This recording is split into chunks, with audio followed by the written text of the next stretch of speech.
Inaugurate our program with a Vedic chanting by Dr. Jitendranath Das, who is a faculty in the Department of Sanskrit in Vijay Krishna Girls College.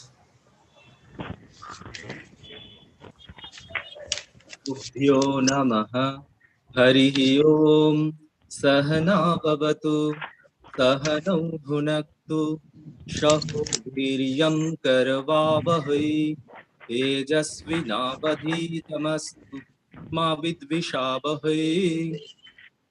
Om Shanti Shanti Shanti.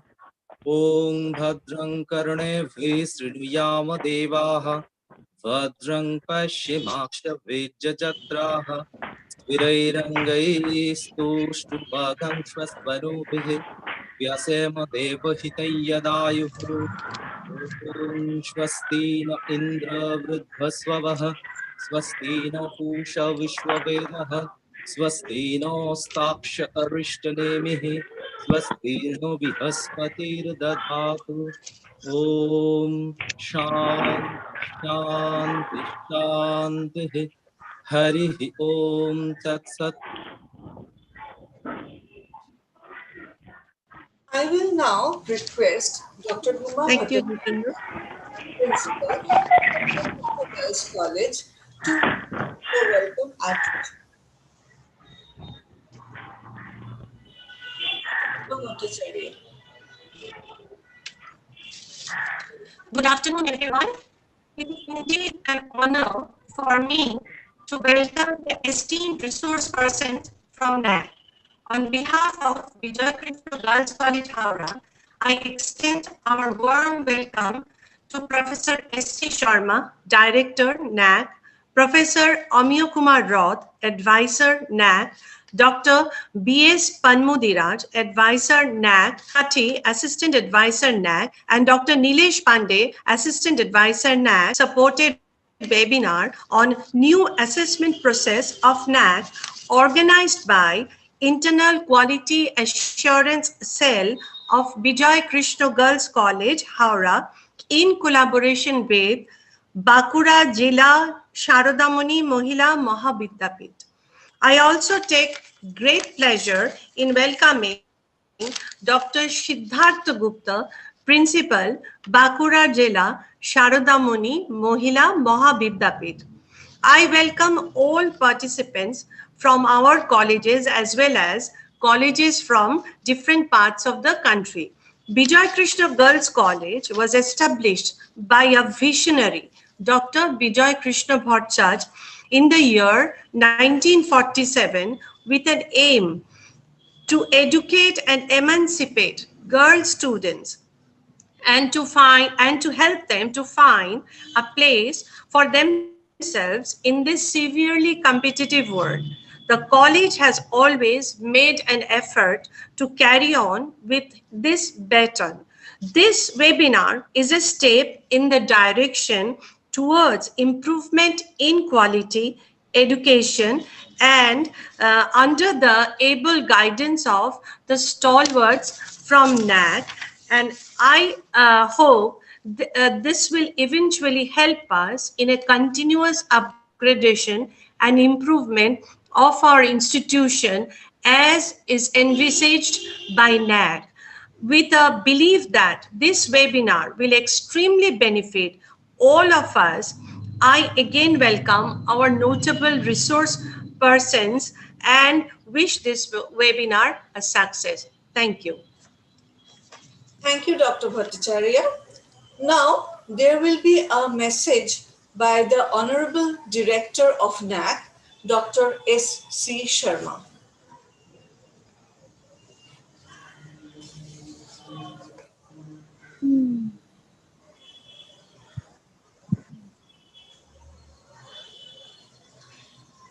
Madam, actually, there is some urgent meeting is there. So kindly excuse this. So Madam Ruchi Tripathi will start because there is someone urgent meeting has come. So I request you to kindly call Ruchi Tripathi Madam. So she will start the process. She will start the all the process of accreditation and achievement of time. So kindly excuse us for this. Okay.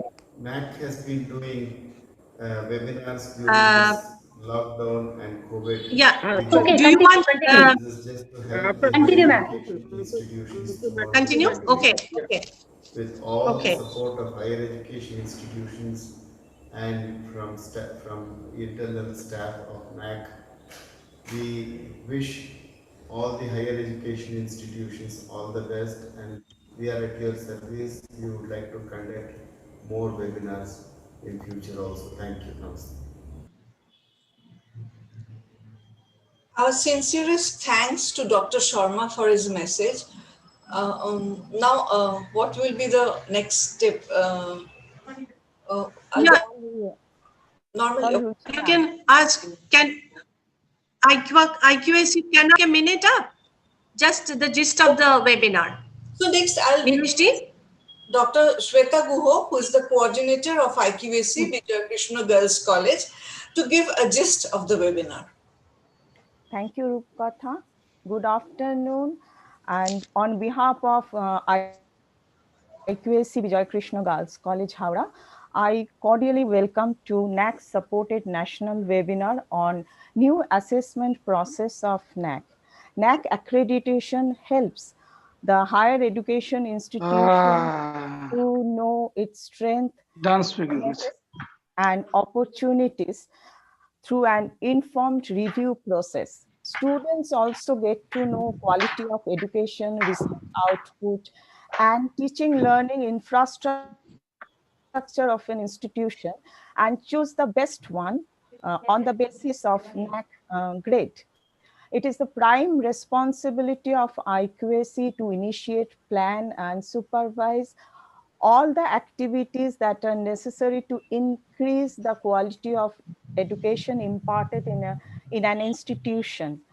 The main objectives of today's webinar is to create awareness of NAAC accreditation and its benefit, and to know the DVB, that is data verification and validation, and submission of SSR. Uh, New revised accreditation framework introduced in 2017 relies mostly on digital records of all activities. So our main concern is to collect accurate data from accurate resource and maintain it in required format. Today we are privileged to have with us honorable speakers, Dr. B.S. Panmudi Raj, Advisor NAAC, Professor Omiyo Kumar Roth, Professor Advisor NAAC, and Dr. Ruchi Tripathi, Assistant Advisor NAAC, and Dr. Nilesh Pandey, Assistant Advisor NAAC. And my sincere gratitude to Dr. S.C. Sharma, Director NAAC, for his kind message and support. My thanks to Principal and IQAC Coordinator of Bakura Jila Sharadamuni Mohila Mohavidyapit for assisting us. Thank you everybody for joining us today. Over to Rupkatha Mukherjee.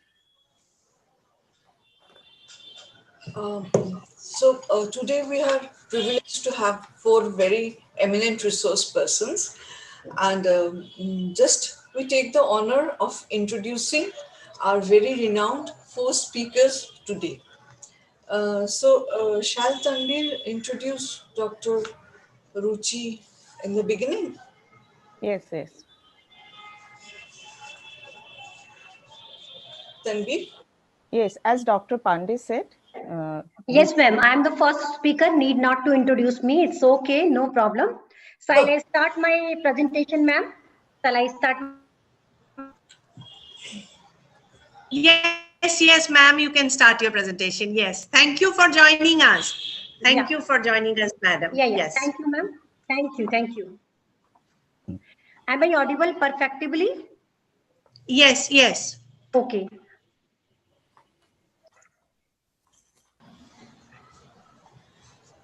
My PPT is visible.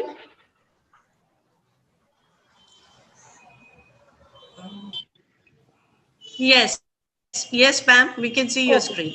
Okay. So without I'm going to wasting my time, I'm going to start the today's topic, that is NAAC revised accreditation framework. So I supposed to talk about IAQA and self-study report. Later I will decide the DBB process. If Ami Kumar Rath sir will join, that is okay. Otherwise, I'm going to continue the DBB process also. And the remaining part, student satisfaction survey and PR team visits and all, my colleagues, Dr. Pandey is going to continue. So that before I'm going to talking about the revised accreditation framework, just I discuss about the genesis of NAAC accreditation grading outcomes into the policy. As you all are aware, the NAAC is outcome of the NP 1996. Now it's running about NEP 2020, and you know about the National Assessment and Accreditation is a part of UGC, and we have the Executive Committee, General Committee, IQAC. UGC is funding the IQAC for the accreditation to HEI. Apart from this, UGC, RUSA, DST, DBT, NCT, etc., using for the NAAC accreditation, and it also based on the autonomy of the some of the colleges like that. So let us move about why the benefits of accreditation, NAAC accreditation. So let us discuss about the benefits of the NAAC accreditation. First is self-assessment and peer evaluation. So first I just discussed maybe the institutions is thinking about why we are going for, why we come for the accreditation, what is the importance, why it is needs. So for the quality maintenance, NAAC is believed for the continuous improvement of the quality culture. So in this process for the quality culture, the self-assessment and peer evaluation is the very much important. If you know, if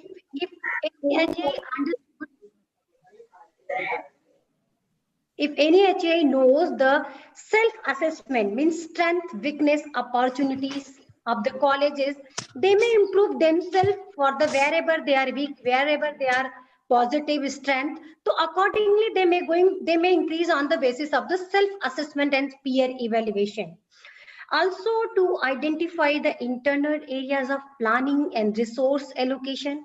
If any institutions know the actual condition of the institution, they are able to planning the resource allocation, they are able to planning to the internal area, which point, which area they need to supposed to be improved for the particular area. Also, the best practices popularized among the HEIs to the make own benchmarking. Yes, we have conducted many webinars. NAAC has conducted many webinars related to the best practices. We have given the chances to A++ institutions and A+ institutions for university and college. They come and give what best practice they himself conducted in institutions. So this is for the objective why we have conducted this kind of webinar. The objective is what behind that? We are the NAAC is wanted to those institutions are the follower, means they are not very good at grading are there. They must have to learn from there some of the best practices as the examples. If you do like that, this kind of best practices, that must you have to ensure the good opportunity you have to make to the own best practices, and you are able to understand the benchmarking of those things. Also, the encouraging the quality culture among the higher education institution, quality label you use to competition and provide reliable information of the quality and educations offered by the institutions. So now I'm moving about what are the highlights of the accreditation assessment and accreditation process. So now I'm going to tell you, now the NAAC assessment and accreditation process is fully automated. Complete automation means starting from the registration. The registration is the first process of the assessment and accreditation. So starting from the registration and end of result, after declaration of result, even the post accreditation like annual quality assurance report, they must have submit on portal online only. So this is complete automated system of assessment and accreditation in NAAC now. Data-driven assessment and accreditation framework means, we have two types of metric. One is the quantitative metric and other is the qualitative metric. For the quantitative metric, this is about 70% of the quantitative metric and 30% about the qualitative metric. For the quantitative metric, we have need the data. Data means the input and supporting documents. So now the assessment and accreditation is also based on the DVB process, data-driven process, that is called the data-driven assessment and accreditation process. We have third party, that is called the DVB, third party, any data validation verification. This is external agency. This agency is supposed to verify all the quantitative metrics submitted by the HEI along with the supporting documents, and what HEI given the input, that is the DVB party, external party, they has only verified the quantitative metric. And after that, we have score generated, that is called the system generated score.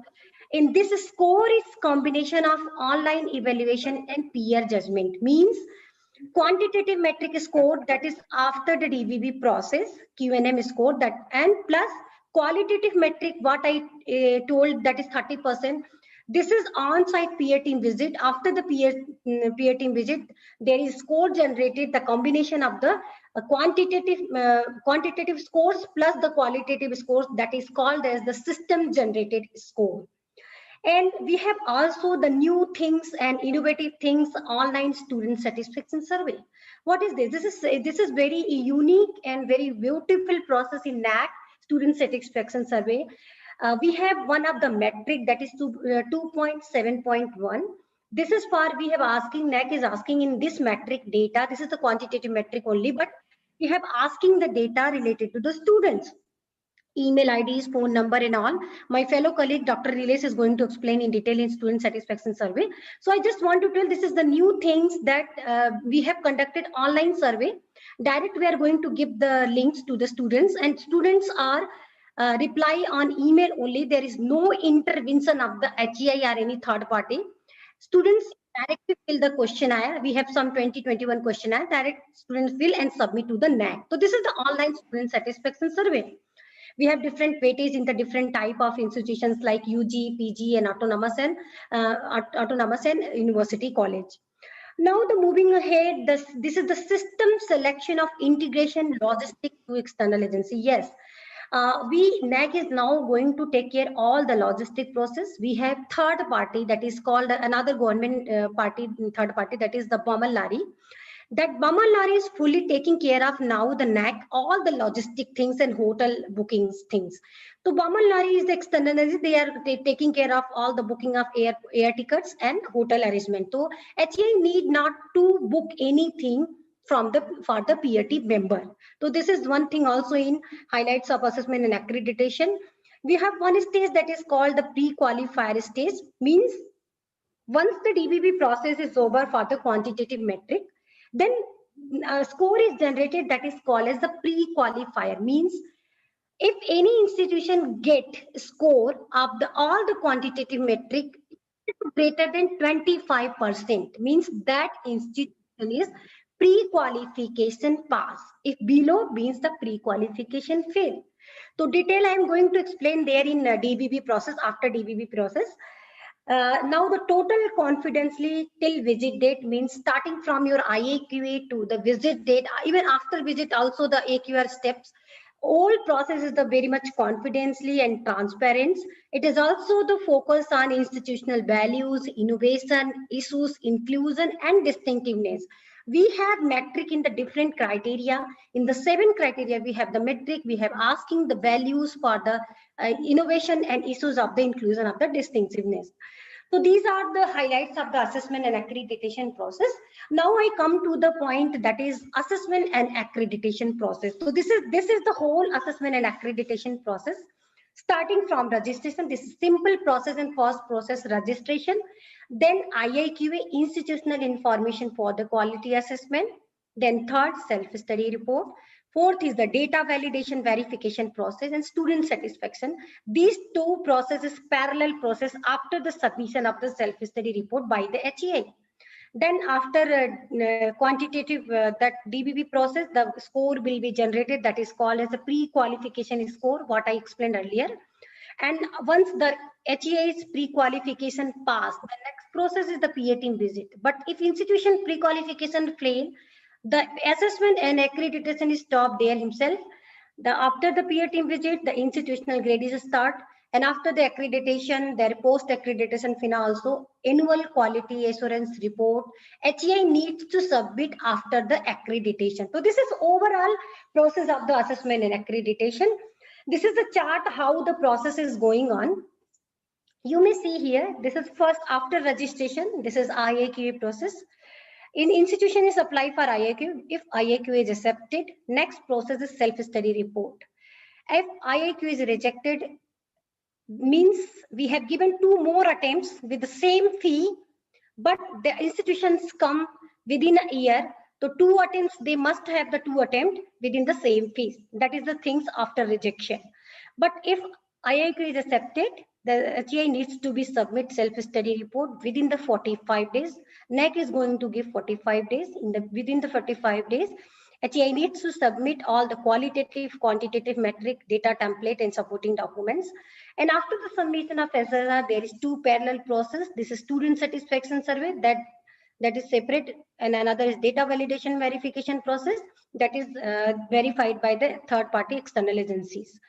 Once the DBB score is generated, 25% are above, it means the institution is pre-qualification pass. If the below, they failed. If failed, their file is closed. They must have after 6 months for the fresh assessment and accreditation. If they are passed, it means there is peer team visit. And after the peer team visit, there is 3 score is going to combine together. One is the peer team score, another is the quantitative metric score, and the third is the student satisfaction survey. No doubt, student satisfaction survey is the metric part of the quantitative metric, but it is a separate process of student satisfaction survey. It is not come under the DBB process. This is online survey conducted by NAAC. So this is parallel process of the DBB, but the score is separate. It is not included in the pre-qualification score. So after that, there is a declaration. So this is overall structure of the assessment and accreditation process.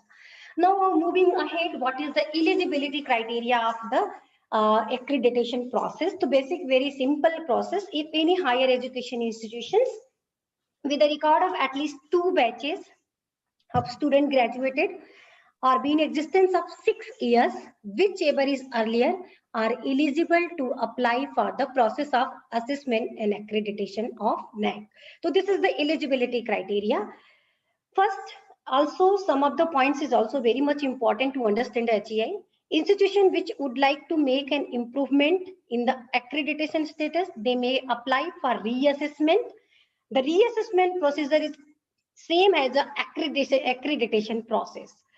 And after, but they must have after a minimum of 1 year, they must come after 1 year of the accreditation, but before the 3 years of the accreditation, subject to the fulfillment of the other condition.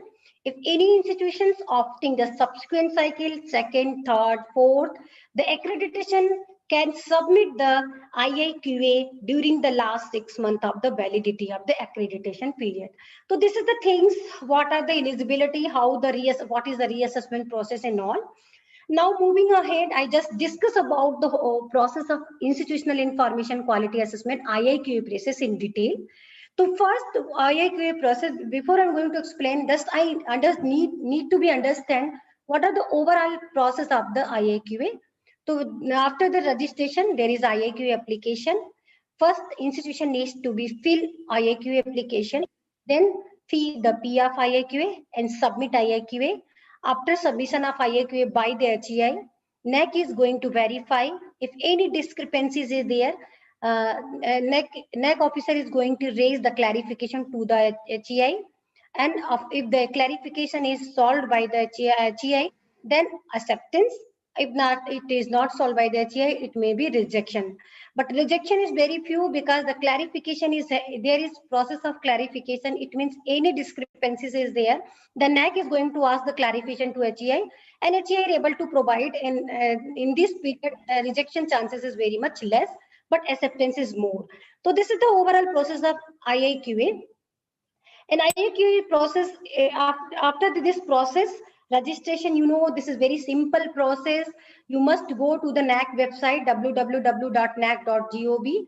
apply online button are there. You click then here apply button, then HEI login, then new registration. So then after that you have to fill little bit information, that is very basic information, name of institution, AISHE, email IDs, are you accredited previously, this kind of basic information that fill you in the registration process. Then that successful completion of the registration in portal is created. After the registration process, institution need to submit all the applications, send communication NAAC only through the HEI portal. Means once your registration is happened with the NAAC, you are able to communicate each and everything by the portal, HEI portal. You have on credential login and password. This credential login and password you can use, and you can send anything on the portal only. If any case you forget the password, the option and follow the instruction and reset the password. If any queries regarding the credential, please contact NAAC help desk at the gmail.com. In all your communication, kindly mention the college name, AISHE ID, track ID, and contact number. Then you are able to receive clarification clearly from the NAAC. So this is the registration process. And IAQA process, as you know, the institution needs to submit IAQA application through the HEI portal. Please note the system will automatically display the cycle if any institution come for the second cycle. So your first cycle accreditation status must be visible there in portal, and using the tab that is basic eligibility. There are different kind of tabs. Basic eligibility means in this basic eligibility, HEI needs to submit all the basic information.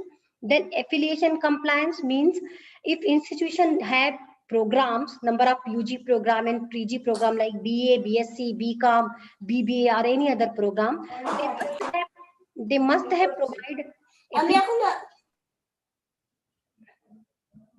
affiliation letter, profile information, academic information, means status of institution, quality information. Then they proceed to complete the submission of the IAQA. Please also verify and edit the data information prior to submission, because there is 3 or 4 sub tabs are there, basic eligibility and affiliation compliance and all. So you have to must ensure all information given by HEI is correct and accurate. Then you after that you have to pay the fee, that is 25,000 plus 18% GST, that is 29,500 right now the fee of IAQA. And all document you have to upload in PDF format only. That PDF format only system is going to accept. Then you submit. This is IAQA portal. Once you registration, you may see here IAQA. So this is the IAQA look like that. College name, state, date of establishment. You may see here, this is the sub-point menu, basic eligibility, affiliation compliance, profile of institution, academic information, and quality information. So this is the screenshot. You must click here. You can see all the information, then save and next, another, then save and next, and all that like that you have to do. After your IAQA, you make the payment and submit IAQA. And after the submission of IAQA, you must check your IAQA portal. Maybe a NAAC officer may verify and send some clarification. Then you view here, click here. You are able to see clarification from the NAAC. Accordingly, you provide the later supporting document and revise the clarification and submit. After the this is the IAQA portal look like that. Some of the also important things is very much important to know the HEI for the filling of IAQA form. The affiliating university letter is very much important. These are the basic document HEI needs to be submitted. Without this document, your IAQ is not going to approve. So this is very much important. Affiliating university, letter of the affiliating university for all programs. If your institutions is permanent program or temporary program, if the temporary program, you must give the latest ongoing academic year affiliation letter. If the institutions have the permanent program, in this case also more than 5-year affiliation letter is not going to consider. You must go your university and request for the latest university letter for the program, which program is applicable in your institution. So this is one thing important. Another thing is also important. If institution have any statutory regulatory authority program like AICT, MCI, like engineering, to AICT must have provide any medical program, MCI, any law program, BCI, like that you have also provide the SRA. So this is also the basic document you must have. If applicable, you must provide the SRA certification. If institutions have CP and CE status, that later you must to upload there, and upload also the AISHE certificate. One page AISHE certificate is very much important. Very much important thing. Sometimes institutions have the, maybe they must come earlier in different name, and right now the name is changed, some political change or some place change or some other things may be changed. So institution name is going to change. So in this case, what you do, you must give the supporting letter, supporting documents, like your institution name is changed. It maybe must be there either in SRA certificate or university letter or UGC 2F and 12B letter, like that. So you have to provide your college name is changed, but along with this you also give some supporting document. That supporting document is matched with old new name, and also mention you what is your old name and what is your new name, and the supporting document must submit there in particular IAQA. So this is the things how you process the change name things. And if your institution is for second cycle or the subsequent cycle, you please must, you have to give the AQR in 4-year AQR annual quality assurance report in this website, and provide URL web link and IAQA. In IAQA, don't upload, just you give the link, but it must be there in concerned HEI website. Along with this, we have undertaking format. NAAC is prepare, have undertaking and self-declaration format. This format you please go through there in website or in portal. It is available in both places. You download those things and fill accordingly what format given by the NAAC you fill. If your institution is 2F and 12B, you also give the status of 2F and 12B. And after that, this is the self-declaration what I mentioned here. NAAC is preparing the own format, self-declaration and undertaking. So this is the self-declaration. You must see here that this must be the letterhead of the HEI. This self-declaration HEI must have take the print and letterhead of the HEI and fill all the things like name of college and what the program is there, name of program, program duration. It is permanent or temporary, like that, seal, signature and all, and submit, upload. Then scan and upload the particular meaning. This is the undertaking, what I mentioned there. This was the self-declaration, but this is the undertaking, name and address of HEI. This ABCDEI is very much important. Don't remove any numbers. And also you put IP address. This is the computer address, which computer you are using for the filling of IAQA. Seal, signature, and you must upload. So this is how you do, how the look, this kind of things. Some of the important things is also in IAQ I'm going to add here. Kindly provide the English translated version. Means sometimes we are in India, we have lot of language. We are very much happy. We are very much blessed with God. So for any document, policy document is within regional language, you must be translate in English along with the original document. That translation is signed by the principal or competent authority. You must also attach there. Then this is for verification, that must not going to take more time and very much easy for the process. Also, as I already said, the name of the institution is same in all the documents. It is also very much important. Sometimes we found out in IAQA, the name of college is different. In address, the name of college is different. Affiliation letter is name of college is different. Somewhere PG college, somewhere degree college, somewhere degree is missing, somewhere PG is missing, like that.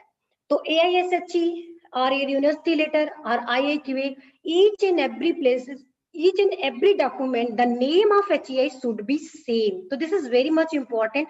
The name is also same in each places what you are going to mention in IAQA. Also, since institutions for the second cycle, I have already attempted, and ensure the HEI has website must be functioning. So this is very much important. We have asking only one question also in IAQA, HEI website address. So you must be ensure your HEI website should be functional. And when institution undergoes the accreditation process for the first time, it is referred as a cycle 1, and the subsequent cycle referred for the cycle 2 or cycle 3, like that. So this is the IAQA things very much important. I already explained, if any institution for the reassessment, institution cannot come another reassessment in the same cycle. During the registration process, kindly ensure the AISHE code of the institution is same mentioned in the AISHE certificate. Sometimes we find out in IAQA, AISHE number is different, but AISHE certificate is different. How it is possible? So this is avoiding of things. If what is there in your AISHE certificate, that must be some in IAQA tab. Also, the details of all program, don't hidden any program, what is running there in the institution, either UG program, PG program, professional program, any other program, you must be include all the programs and along with the affiliation letter. If there any discrepancy in the data information provided or the required document are not submitted by HEI, the clarification will be sent by the coordinator to the HEI portal. And before submitting the data information, please view the tool tips of moving the cursor and the question mark symbols at appropriate place in the IAQA application. So this is the important things, how the process is going to very easy if you are going to concentrate a bit more. Acceptance and rejection of IAQA, very simple. The acceptance of IAQA and rejection of IAQA is on the portal only, through the portal only, as I said. And auto generate, if you have received, if accept, you have also received the auto generated email to the registered email ID, and reject it, you also get the email. After the acceptance of IAQA, you have to fill self-study report along with the template submitted online and data SSS student satisfaction survey within the 45 days from the date of acceptance of IAQA. If the rejection of IAQA, as I said, HEI may resubmit IAQA application for the maximum of 3 attempts without IAQA fee, including the first rejection attempt also. So that is 3 attempts, or you can say the rejection if accept, there is 2 attempts. So this is the rejection case. This is overall process of IAQA in the graphical presentation and diagram presentation. This is effective from 1st June 2018. Basic information, SRA compliance, academic information, fees, and documents. If accept, there is SSR application. If reject, you may come from the same fees 2 times more, but within a year. This is the things here are mentioned. Now moving ahead.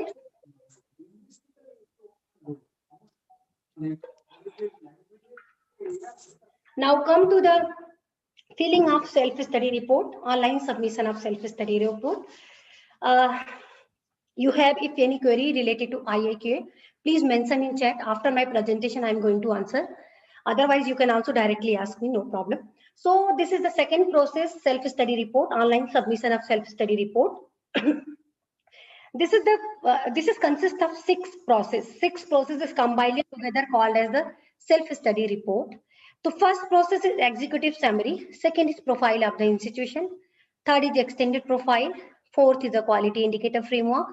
Fifth is the data template, and last is the optional metrics. Now come to the, before going to start the process of self-study report, we have understand what is the readiness is from the HEI side. So this is very much important, HEI, to understand the some of the important things before going to submission of self-study report. First, understanding of metric is very much important.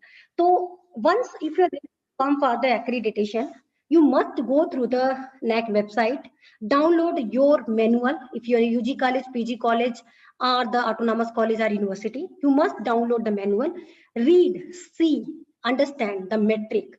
What is quantitative metric? What is qualitative metric? All the information are there. That metric itself is clear about what information metric needs. So understanding of metric is very much important. Data and information submission both in quantitative and qualitative metric. Yes, if you are going to submit the self-study report, you have to give the data quantitative, either is quantitative metric or the qualitative metric. In the case of quantitative metric, you give the number along with the data template and supporting document. But if the qualitative metric, you have to give the description, number of words is mentioned there in particular metric, minimum or maximum, how much, along with the supporting documents, not number, along with the supporting documents. If you have any link, you can also paste the link. Upload the relevant supporting documents, each metric wise which document is necessary. Like suppose number of PhD, one metric is there, number of faculty, how many number of faculties are PhD in your institution. So for this metric, you need to be submit certificate. So this is the relevant supporting document for this particular metric. Go through the NAAC manual guidelines and read the data template, supporting document and links. Data template is a very simple. I'm going to explain it later. Refer standard operating procedure. This is there in our website, institutions wise. UG college, PG college, autonomous college or university. Accordingly, the data is available, standard operating procedure is there, either extended profile or the metric wise. You must give the data as per type of institution. You must read and give the data accordingly. Tool tips at various places on portal are mentioned, metric, submetric, and upload buttons. Accordingly, you will read and careful. So these are the important things you have to understand. So the easiness of the submission of self-study report is the easy. So this is first part of the self-study report, executive summary. Very simple. You must give the introductory note, then SWOT analysis, that is strength, institutional strength, weakness, opportunity, challenges, and criteria-wise summary for 250 words. So this is first part, very simple part. Now moving ahead, the second part, profile of the institution. This is also very simple. Basic information, academic information. In basic information, name, principal, for communication, status of institution, very simple.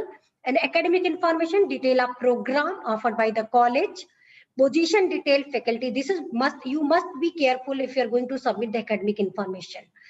Position of faculty staff in the college, non-teaching technical staff, qualification, details of the teaching staff, details of students enrollment in the college during the current academic year, students admitted to the college during the last 4 academic year. That information you give in the profile of the institution. This is the second part. Now the third part. This is very much important part. That was also important, but this is also very much important. Why it is important? The reason is what? Extended profile metric is all the questions we have in extended profile. 4 type of question: program related, students related, academic related, institutions related. If you're going to give the data in extended profile, you may see here, this is 1.1 in program related, number of course offered by institution across all the programs. Student, number of students hereby during the last 5 years, number of seats earmarked reserved category, number of outgoing final year student, academic, number of full-time teacher, number of sanctioned post, institution, total number of classrooms, seminar halls, total expenditure excluding number of content. So these information we are asking in extended profile. That extended profile is going to be the main denominator of the metric wise questions. So you must be sure if you are going to give input, supporting data or Excel or the data template, this is very much clear, accurate, and supported by the supporting document.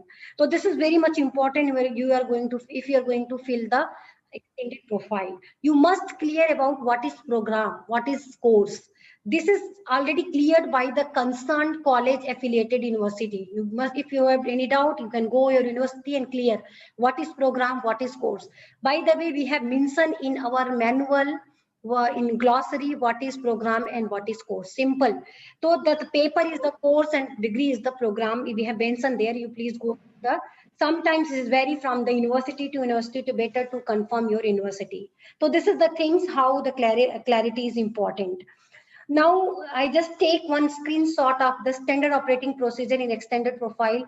We have not only prepared the SOP for metric wise as well as the extended profile wise. So you may see here, this is extended profile question, number of courses, number of programs, number of students. For this, which documents supposed to HEI give, and which specific instruction to HEI, and which document also not to provided by HEI. So this is important things. If you are going to study, if you may understood very much clear, this is available in NAAC website. This is HEI portal. If you are going to fill after profile of the SSR first and second point, the third point extended profile, this is the extended profile question that you have to fill. After that, this is QIF, quality indicator frame wise questions are there. So this is how to portal look like that after your registration if you're going to fill the extended profile. Now come to the fourth part, that is quality indicator framework. You may see here there is 4 type of institutions: university,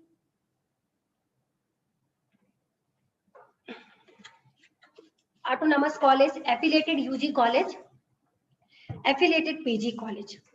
Criteria, key indicators, qualitative metric, quantitative metric. These terms is very much important, and you must aware about these 4 things. If you are come from the assessment and accreditation, HEA needs to be understand criteria, key indicator, quantitative metric, qualitative metric, QLM for the qualitative, QNM for the quantitative. So in university, autonomous, UG, PG, you may see here in 4 type of institution, the criteria is 7 for all. Key indicators: 34 university, 34 autonomous, 31 UG, 32 PG. Qualitative metric: 36 university, 35 autonomous, 35 UG, 36 PG. Quantitative metric: 79 university, 72 autonomous, 58 UG and 60 PG. So total you may see here.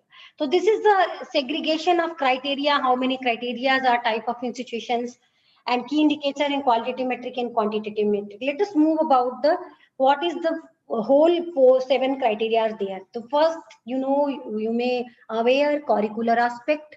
Second is teaching, learning and evaluation. Third, research, innovation and extension. Next is infrastructure, learning resources. Fifth, student support and progression. Government leadership and management. Institution values and best practice. So this is the 7 criteria. Let us discuss about each single 1, 2, 3, 4 like that, criteria wise discussion. So this is first criteria, curricular aspect. I have taking the example because we have separate manual for the university autonomous UG PG. So I have taken the UG PG both same time example, but this first criteria is common for the UG and PG. That's why I am taking in one slide only. You may see here, this is under the each criteria, for some key indicators are there. So in first criteria, curricular aspect, we have 4 key indicators. Under each key indicator, we have again split into quantitative metric and qualitative metric. For that, we have separate weightages. You may see here for the UG, PG same, that's why I'm taking one slide. Which kind of metrics are there in criteria 1? Very simple. We have asking the metric, we have asking the question in the criteria 1, effective curricular delivery, enrichment, development of curriculum for own programs, new course introduced, choice-based credit system, student undertaking field project, internship, integrate cross-cutting issues, relevant to the gender environment, sustainability, feedback collection, analyze, action taken report. And this is the glossary. If you have faced any problem related to any terms and condition, you must go to the glossary for better understanding. This is the standard operating procedure criteria wise, it is there mentioned. So let us move about the second criteria, that is teaching, learning and evaluation. You may see here there is 5 key indicators are there. In this key indicator, we have again quantitative metric and qualitative metric, and there is total weightage, and key indicator wise weightage is also mentioned here. And this is in criteria 2, which kind of quantitative and qualitative metric. You may see here, I am just taking some screenshot. Average percentage of full-time teacher with PhD, and what kind of document you for this particular metric, specific instruction PHEI, and what kind of thing you supposed to not to be support in this metric. Along with this, we have another metric in this criteria, average teaching experience, full-time teachers, average pass percent of students during the last 5 years. These are the second criteria. And now I just move about the criteria 3. Criteria 3, you must see here, this is research, innovation and extension. This is UG college, this is PG college. There is separate weightage because this is separate. That's why I made separate. 110 weightage UG and 120 weightage for the PG. There is 4 key indicator, there is 5 key indicator. One new key indicator is here, innovation ecosystem, that is not here in UG college. Which kind of metric are there in third criteria? You must see here number of award recognition received for extension activities government. So these are the metrics are there, along with some research innovations, funding agency, participation of extension activities, areas of research and publications, Also, the institution provide incentive to teacher, number of PhD award, books, chapters, edited volume. These are the metrics are there in the criteria 3. Now moving ahead, this is 4th criteria, infrastructure and learning resource. Again, this is common for the UG/PG. There is 4 key indicator and different metrics are there. You must see here. These are the metric are there in criteria 4. Percentage of average percentage of expenditure incurred maintenance of infrastructure and academic support facility. So this type of metric which document is supposed to achieve given, you must see here income expenditure, highlighted item expenditure, maintenance of physical facilities, not all expenditure, because all expenditure we have already asked in the extended profile.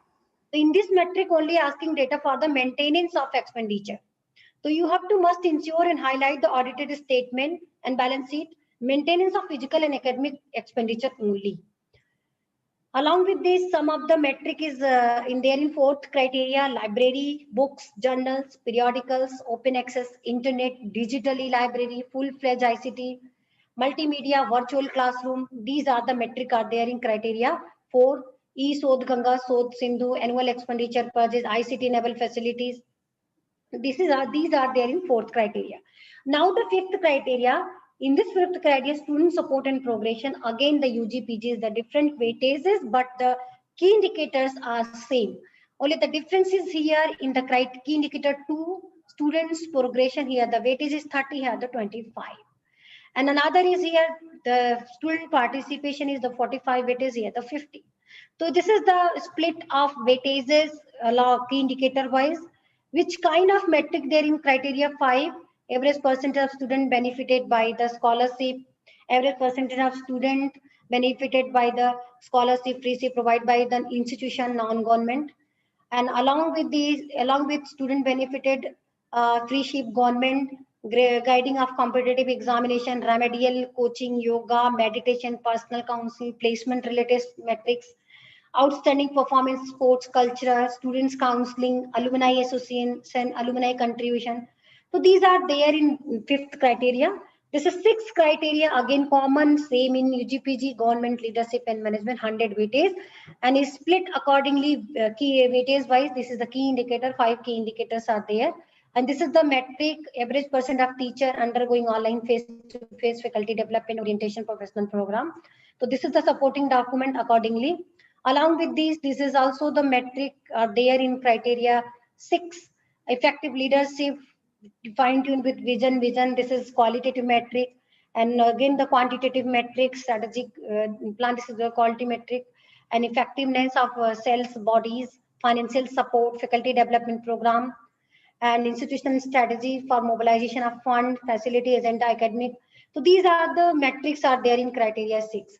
This is the last criteria, institutional values and best practices. You see here, there is 3 key indicators and weightages are mentioned.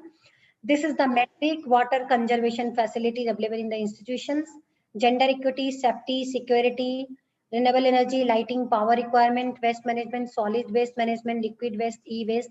So these are the metrics are there in criteria 7. Now come to the types of question. This is very much important to HEI to concentrate here. We have, as I told, 2 type of metric, quantitative and qualitative metric. For qualitative metrics, HEI needs to give the summary and description along with supporting documents. But in case of quantitative metric, we have 5 type of question under the quantitative metric. This is the first kind of question. I just take the example and explain what is the first type of questions. This is average percentage of full-time teacher with PhD during the last 5 years. So this question is asking data to the HEI. You have to give the data 5 year-wise. Means if any HEI is going to submit the self-study report last 5 years data from 16, 17, 17, 18, 18, 19, 19, 20 and 2021. So this last 5 year information you must have to provide separate year-wise. That is called the first kind of questions. Now the second kind of question, in this case, HEI needs to give the data collectively, combined, block year-wise. Means collectively 5 year data you have to give, not year-wise. Means last 5 year what you have done, that you have to give input in collectively. That is called the block year-wise, not year-wise. So this is another question I just take for example. Third type of question is the options based questions. Here you may see here the structured feedback received from teacher, employer, alumni, parent. So as per choice of your institution, you have to provide the option any 4, any 3, any 2, which is applicable in your institution. So this is the optional type of the question. Now the fourth type, it is also very much important. This data, NAAC is asking in this kind of question only for the data for the latest completed academic year. As I take in the example, last 5 year data means the 15, 16, 16, 17, 17, 18, 18, 19, 19, 20, or 2021. What is the latest completed academic year? Suppose 1920 or 2021. So you must give 1 year data, latest immediate completed academic year, like 2021 or 20, suppose today is 21 is not completed. So you have to give the 1920 is the latest completed academic year. You have to provide the latest completed academic year data. So this is fourth type of metric in quantitative. Now the fifth kind of metric, this is not any kind of metric. In this case, some of the because some of the information is available in extended profile, what I explained earlier. We have one question, then I'm going to explain here. Students full-time teacher ratio. Number of students are already mentioned in extended profile. Number of full-time teacher already mentioned in extended profile. So the system is going to automatically calculate students and full-time ratio as per extended profile data automatically. That is fifth kind of information. This is automatically going to calculate. Apart from this is also very much important to understand. As you know, as per NAAC academic year, the data to be entered in the self-study report of last 5 years, it should be the academic year is like 1st to 31st May. So this is the academic year what NAAC is defined. Basically, some of the institutions have the same academic years. Along with this, we have metric in the quantitative metric. We have some of the metric, we have asking data related to the finance and budget. So in this case, you must give the information as per financial year 1st April to 31st March. Another metric, some metric also we have data for the publication related data. In this related metric, you must give the data calendar years as per calendar year 1st January to 31st December. So this is very much important. Some of the metric is financial year, budget related finance, you must give data as per this. And the publication related, you have to give data as per this. And what is the academic year of the NAAC decided, that is 1st June to 31st May. So this is the type of question, academic year, financial year and calendar year. Now the fourth part of the self-study is data template document. Very simple. This is the only Excel sheet we have called data template. So it is look like, say, this is the things. Just take an example 1.2.1 percentage of program in which choice-based credit system elective course system has been implemented. You may see here, this is different columns are there. Program code, program name, year of introduction, status of implementation, year of implementation, link of the. So this is what this is. This is created. This is created by the NAAC, that is called as the data template. So for each quantitative metric we have the data template. You may see here also this is screenshot. So this is starting from 1.1.3 to the 7 criteria wherever the quantitative metric. You must fill the data template and give the information in data template. What NAAC is decided the format. You must ensure don't edit anything here. Otherwise, for the verification is going to problem. What is their format? The same format you give. If you have anything extra, you can give here. You can create here row. You can give some link. You have to write something, but don't edit anything. What NAAC is decided, that is the final. Now the next point, that is called the optional metric. What is optional metric? Simple, this optional metric is not implemented in university. This is very much clear. This is only applicable for the autonomous college, UG college and PG college. As of now, there is no option of optional metric in the university. Except university, the UG, PG and autonomous college has to choose two non-applicable metric. So what is this? Very simple. As you know, there is very much diversity in India. Some of the college belong from the government, some of the rural, some of the urban, some of the autonomous, some of the particular women college. So like that, we have different type of colleges.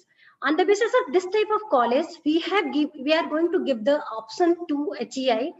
They must have opt out some of the metric, those are not applicable for the particular HEI. So this is called the optional metric. But for this, we have some guidelines.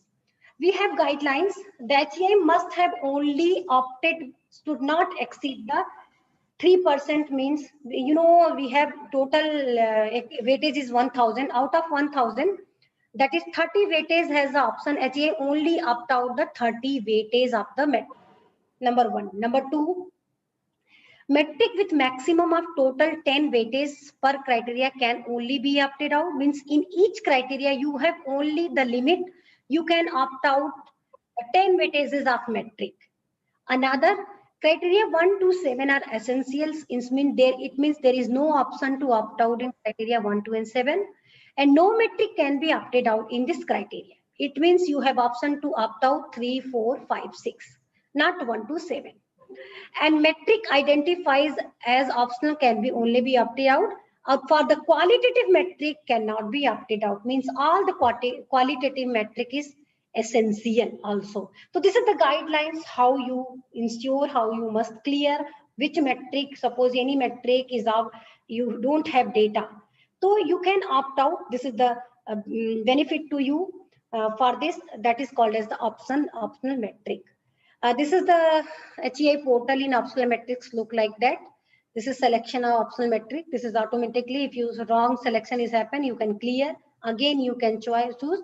But once you save and submit, this is not possible to change. Once you submit your self-study report, it is not possible to change. Ami Kumar sir is there? Yeah, madam, sir is there. Sir is there. Okay. Yes, Ruchi. Okay, Ruchi. sir. You are going to... Yeah, I will talk about DBB, Ruchi. Okay. Did you finish it? Yeah, I'm finished, sir. Yes, sir. It is finished. It is finished. Okay. Now I'm going to stop my presentation. I request to Ami sir, please take over the DBB process. Thank you. Host, can you give me share option? Host, can you give me share option? I want to share my slides. Sir, I think you have a share option. Sir, you have to show. No. Actually, Sir, now you try, sir. Madam had to stop it. Madam had I to stop, sir. Please try. I stop. Yeah. Now you can try, sir. Now you can try, sir. Yes. Sir, I'd like to, I delivered my welcome address. You are not there. We are very, very honored and grateful that you are with us here today. And we are all eagerly waiting to hear from you. Thank you, sir. Please proceed. Thank you. Thank you very much. Thank you, Dr. Ruma Bhattacharya. Thank you, Dr. Nilesh Pandey, Richi Tripathi. I'll talk about data validation and verifications. Dr. Ruchi might have explained we have 7 different criteria. Then we have key indicators. Then we have metrics. The metrics, we have quantitative metrics as well as qualitative metrics. These are the 7 different criteria. We have curricular aspects, teaching, learning, and evaluation, research, innovations and extension, infrastructure and learning resources, student support and progression, governance, leadership and management, institutional values and best practices. You look for any accreditation agencies or any ranking framework throughout globe, you will find these are the different criteria. You will find something here and there. Maybe they make it 10 criteria or 10 parameters, they call it. So where everything is included, a curricular component is included, teaching learning is most important, research, then contribution of students, contribution of faculty members, the leadership positions, governance, infrastructure, all those points are well taken. I mean, in this different, so we have mostly 70% of quantitative and 30% of qualitative.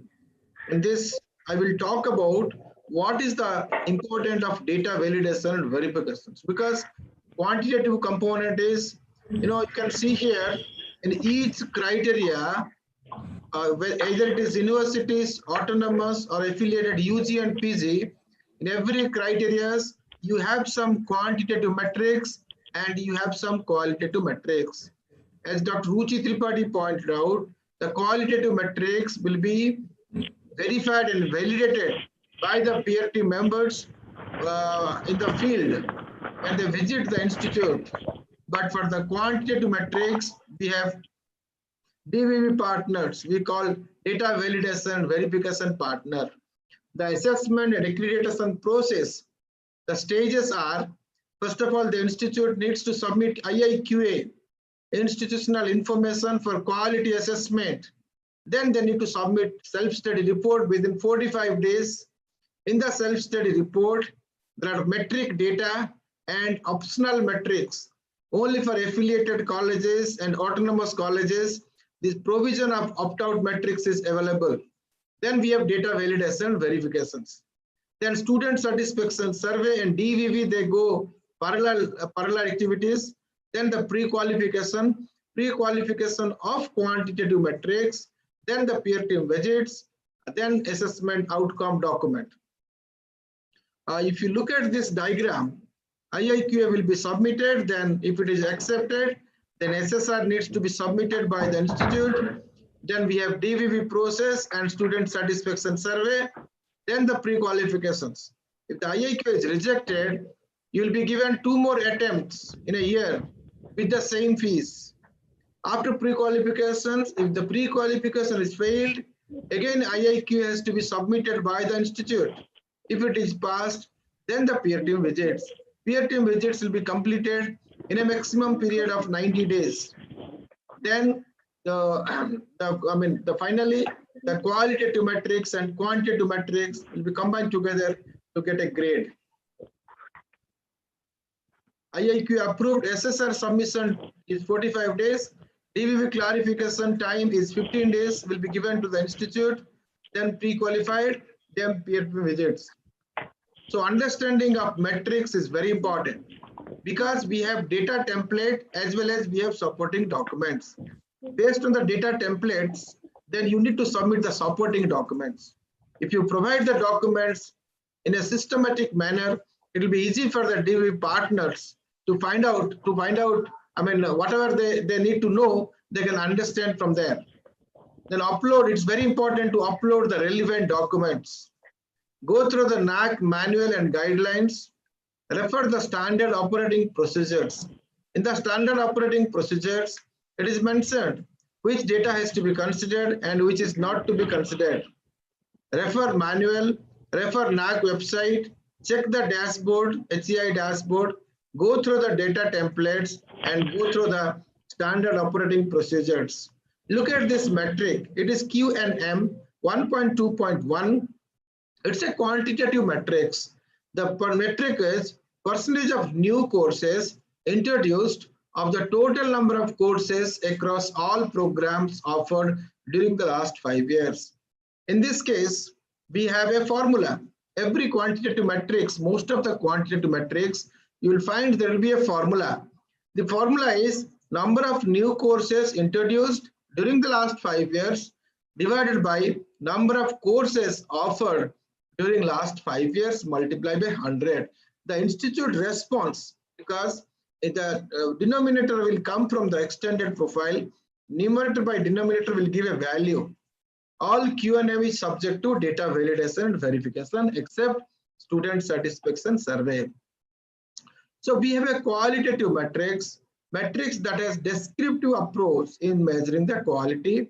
In the qualitative metrics, you need to write within 500 words. What is the metric? Metric is curricula developed and implemented have relevance to the local, national, regional, and global developmental needs, which is reflected in program outcomes, program-specific outcomes, and course outcomes of the program offered by the universities. In this case, you need to write within 500 words. All the qualitative metrics are subjected to peer team review.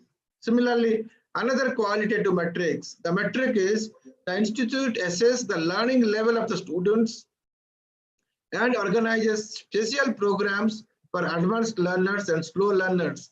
Again, this is a qualitative metrics. It needs to be written within 500 words. Why data validation?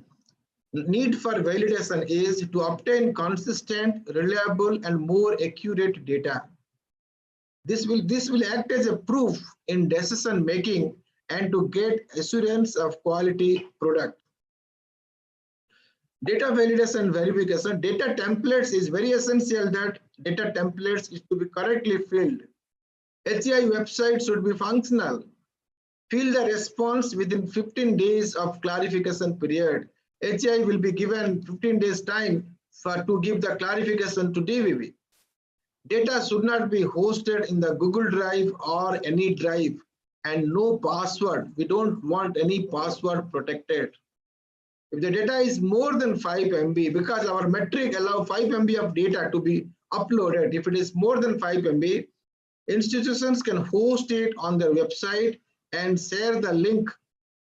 Please refer to standard operating procedures, which will be helpful in SSR submission and DVV clarification. There are different types of quantitative metrics. The first one is block year, that is direct derivatives. Second is formula-based current year. Third one is choose the best applicable option.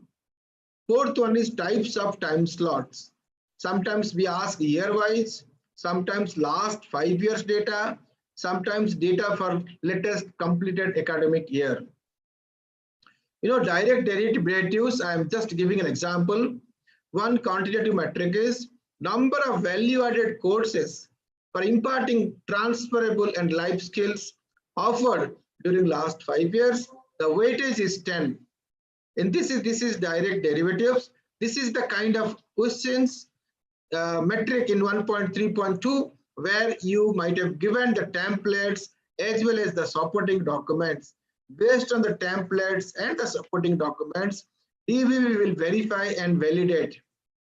1.3.4, take an example. This is formula based because this metric has got a formula. Formula means it will have a numerator as well as denominator. Let us discuss what is this metric. This metric is percentage of students undertaking field projects, research projects, internships, the data for the latest completed academic year. I have given the heading formula-based current year. Current year means the latest completed academic year, the data needs to be submitted. So what is the formula? The formula is number of students undertaking field projects, research projects, or internships, and divided by total number of students multiplied by 100. If you do that, you get a response, institutional response. That response is mapped onto 43210 based on the benchmark value. If your response falls between a certain range of 4, you get 4 there. 4 into weightage for this metric is 5. 5 into 4, you get 20 there. In this case, what is the file description that needs to be uploaded? You need to upload any additional information you need to upload, or list of programs and number of students undertaking field projects, research projects, and internships. This is the choose the best applicable option. Structured feedback for design and review of syllabus. This is whether you take feedback from students, teachers, employers, and alumni. Whether all 4 of the option, 4 of the above, any 3 of the above, any 2 of the above, any 1 of the above, and none of the above. You need to choose one particular option. Depends on whether you take feedback from students, teachers, employers, and alumni. So in this, we ask certain files needs to be uploaded. Based on the files, we asked for action taken report of the university on feedback report as stated in the minutes of the governing council, board of studies, board of management, syndicate, etc. Those documents needs to be uploaded. Types of time slot I mentioned. One is year-wise, another is last 5 years, next data for latest completed academic year. Year-wise, let us take a simple example, 2.1.1 demand ratio. Number of seats available year-wise during last 5 years. Number of seats available year-wise during last 5 years. The formula for this is ratio per year needs to be calculated. Ratio per year is number of eligible applications received divided by number of seats available. Ratio per year you will calculate for last 5 years. Then average ratio equal to percentage ratio per year divided by 5. This is the response. This is the institutional response based on the benchmark. Either you get 4, 3, 2, 1, 0 based on the benchmark value. Now, similarly, last 5 years, in some of the questions, we collect last 5 years data. Number of PhDs awarded per teacher during last 5 years.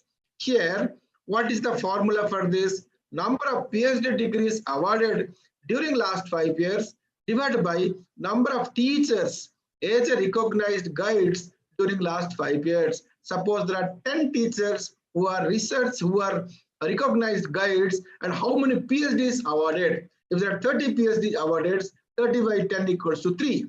Of course, this matrix is for the universities. Data for latest completed academic year. So in this case, you need to submit the data for the latest completed academic year. The question is percentage of students undertaking field projects, research projects, internships. Formula is number of students undertaking research projects, field project, internships, etc.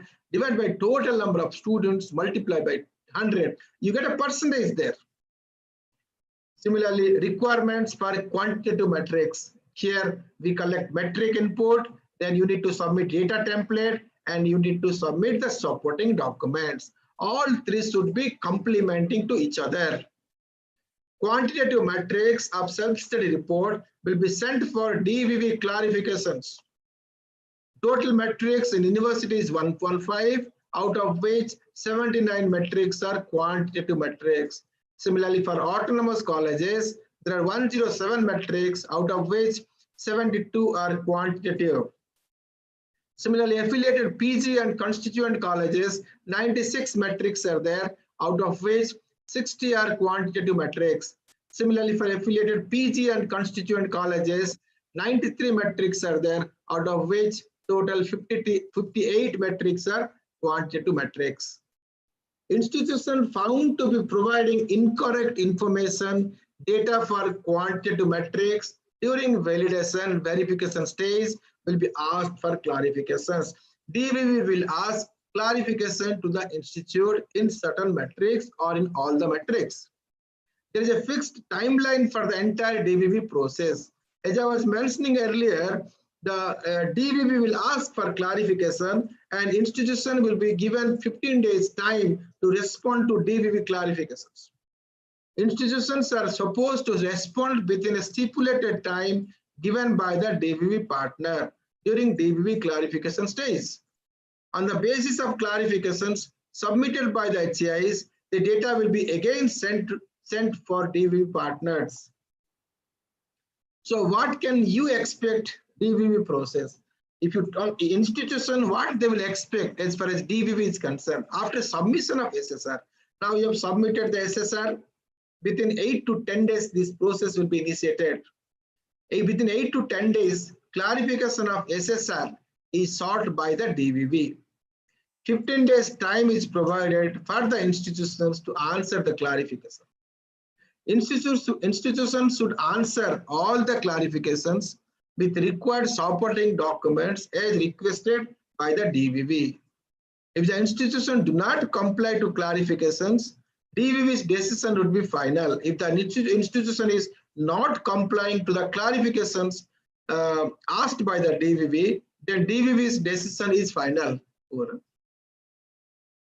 With the completion of DVV, the scores of QNM is finalized. The SSR is updated with new values confirmed by DVV and the response is recalculated with fresh value of DVV. That means your self-study report is updated. During the time of SSR submission, you have submitted that value and the DVV might have increased the value or might have decreased the value based on the clarification sought by the DVV partners to HCI. Based on that SSR gets updated.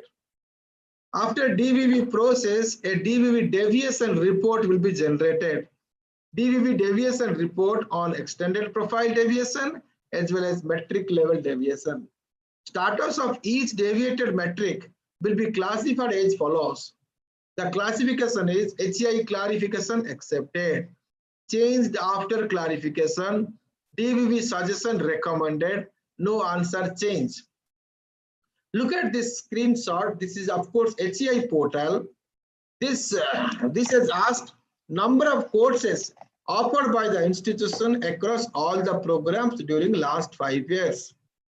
So HCI input is only 2, but DVV suggested is 126. There cannot be 2 courses. For our understanding of course is different. For a particular subject, we call it as a course. HCI clarification is 115, so recommended is 115. That means whatever finally HCI has told about 115, then it has been accepted by the DVV partners. The status, we can say that HCI clarification accepted. Next is no answer change. What is no answer change? The status no answer change is whatever has been given by the HCI during submission of self-study report, it has been accepted by the DVV partner, and this is called no answer change. Changed after clarification is that we look at this question, number of courses offered by the institution across all the programs during last 5 years. So HCI input is 20, recommended input is 21. DVV made the changes as per the prospectus. So DVV has seen the prospectus. Based on the prospectus, DVV has changed the values. This is called changed after clarification. Look at this. Similarly, number of programs offered year-wise for last 5 years. HCI has given some input and recommended input is changed based on the prospectus by the prospectus available. So this is changed after clarifications. No answer change already I have explained you. No answer change I have explained you. HCI clarification accepted. Okay, next is changed after clarification. HCI clarification accepted. Number of value-added courses imparting transferable life skills offered during last 5 years. HCI input is 84, DVV suggested recommended is 64, and HCI clarification input is 64, and recommended is also 64. Okay, okay, this is very important. DVV suggestion recommended, that means, look at this question, number of gender equity promotion program organized by the institution during last 5 years. HCI has given some value, DVV has suggested some value, HCI has clarified with some value. HCI was not happy with DVV. HCI has clarification. Then finally, DVV is recommended something, ignoring the clarification of HCI. DVV suggestion recommended. Okay, this is another DVV suggestion recommended. HCI will ask for the clarifications. Based on the supporting documents, HCI may consider or may not consider. Here, HCI is verifying and validating the data with the supporting documents. You can look at this. The score is how response converts to score. Very important. We have 1000 weightage. If you have not taken any opt-out metric, what is the total score value? Total score value is 4000. If the 4000 is the total score value, what is the CGPA? 4000 divided by 1000 equal to 4.00 is the CGPA. So the score classifies to a scale of 0 to 4 through range values. The range value gets multiplied by the weightage of each question, that becomes the final score of that question. The response I have written in this diagram, response XXX I have written. Suppose you have some response, we have some benchmark value. Based on the benchmark value, either you get 0, 1, 2, 3, 4. Suppose you get 2 there, 2 multiplied by weight value, 10 into 2 is 20. Data validation verification, analogy of TT who verifies and validates your train ticket. Analogy of electoral officer, TT will ask for the printout. If you give the printouts, or if you show the the mobile, if you show this, then what happens is, then he will ask for the supporting document. That means your proof of your identity, that the TT will ask. Similarly, analogy of electoral officer who verifies and validates you cast the vote. Verification across template to be provided, validation with the supporting documents. It's very important. So in the electoral, what happens is, first of all, they will check whether your name is there or not. Then they will check, validate with the supporting documents, your voter ID card, your Aadhaar card, etc. Verification across template to data provided based on the data templates, validation with the supporting documents.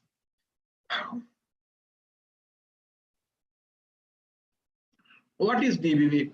DBV is the third party validation, verification of data provided in self-study report. Which data are to be verified? You can look at this, I put circle there. Documents, you need to submit the documents.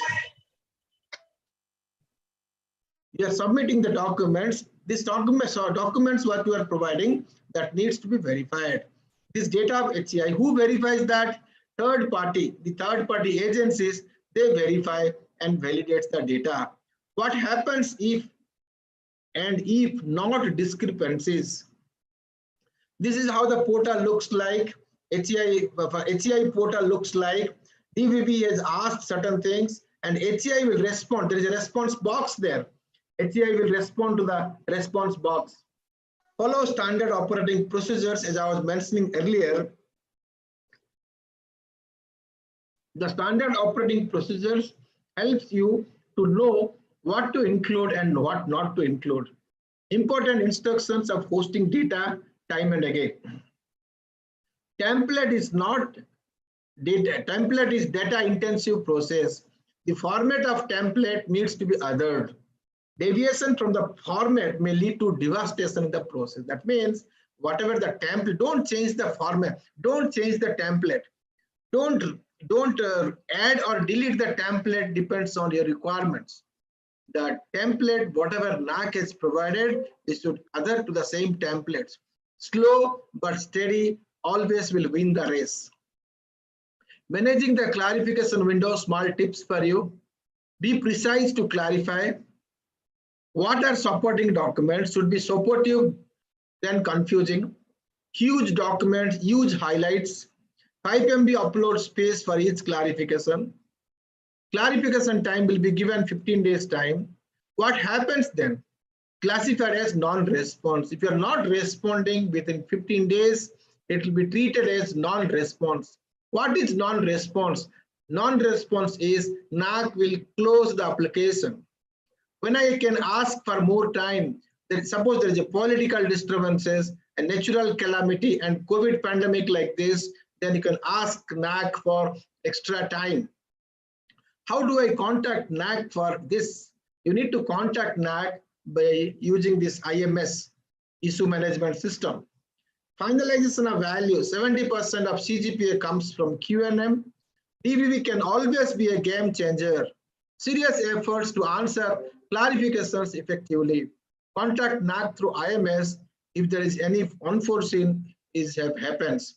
DBV process is built on transparency, sincerity, clarity, openness, honesty, and all those. Run behind quality process and not behind metrics. In the chase of Tom and Jerry, Jerry always wins. You know why?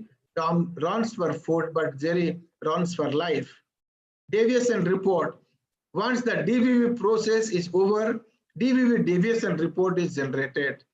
Ensure authentic, correct data are provided throughout.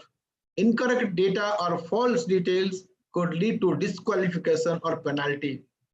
Truthful representation is always important. Deviations from SSR can attract penalty. More than penalty, it's about winning or losing the trust of NAAC. You know, this is a deviated analysis. The metric old value during the time of SSR submission, new value after SSR updations. Somewhere there is a change in percentage, somewhere there is an increase, and somewhere there is a decrease. If the institution scores below 25%, the peer-to-peer visits will not be conducted. If the institution qualifies, then only institution goes for the peer-to-peer visits. Pre-qualifications, if it is qualified, Then go for pre-attempt visits, not pre-qualified. Apply a fresh for ANA to IIQA after 6 months from the date of declaration about pre-qualification. 25% of QNM after DBB, excluding student satisfaction survey. When an institution scores 25% or above in QNM, the institution is declared as pre-qualified and qualifies for pre-attempt visits. Pre-qualification is informed through automated mails and not in the institution's portal and in the institution's portal. This is standard operating procedures. You can follow for each metric. We have given what is the documents required for verification, what is the specific instructions to HEI, and whether it will be considered or not considered. Look at the extended profile. In extended profile, the data which you are submitting, it goes as a denominator. So what is the affected matrix? For number 2, you can look at number 2, student, number of students year-wise during last 5 years. The affected metric is 9. 9 in the 9 metric of quality indicator framework QIF, it goes as a denominator.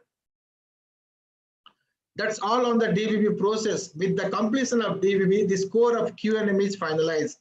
SSR is updated with new values confirmed by DBB, and the response is recalculated with a fresh value of DBB. NAAC encourages the institution to read the manuals thoroughly posted in the NAAC website. Prepare in advance your SSR prior to the submission of IIQA. Prepare the template in advance without changing the format. Collect and provide supporting documents as per standard operating procedures. Read and understand the glossaries, the abbreviations in NAAC manual. Every metric is supported with upload limit of 5 MB. Thank you very much. Over to Dr. Ruma Bhattacharya. Over to Dr. Nilesh Pandey. Over to Dr. Nilesh Pandey. Thank you, sir. Thank you very much. Thank you. Thank you, madam. Thank you.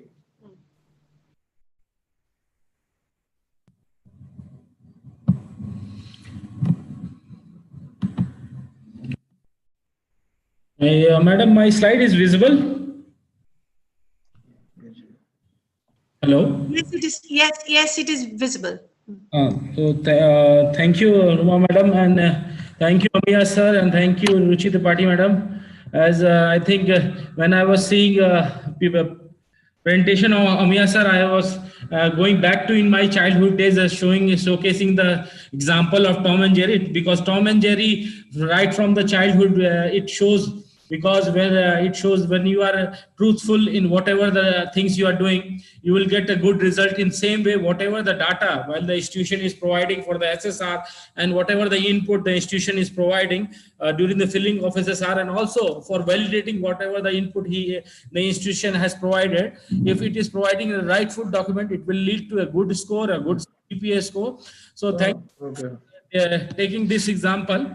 Now, moving ahead in the process, this is one of the important process as SSR and DB process. So this process is going to be as student satisfaction survey, and student satisfaction survey is basically conducted in regard to teaching learning process. And in teaching learning process, as we come to know what is the teaching pattern which is followed in that institution, the same way this student satisfaction survey qualifies, or it validates whatever the teaching and teaching and learning process is followed in that institution. So in student satisfaction survey, it is basically conducted in regard to the it is basically conducted in parallel to the DV process. Whenever the DV process starts, the process for the student satisfaction survey also start at the same time when the DV process starts.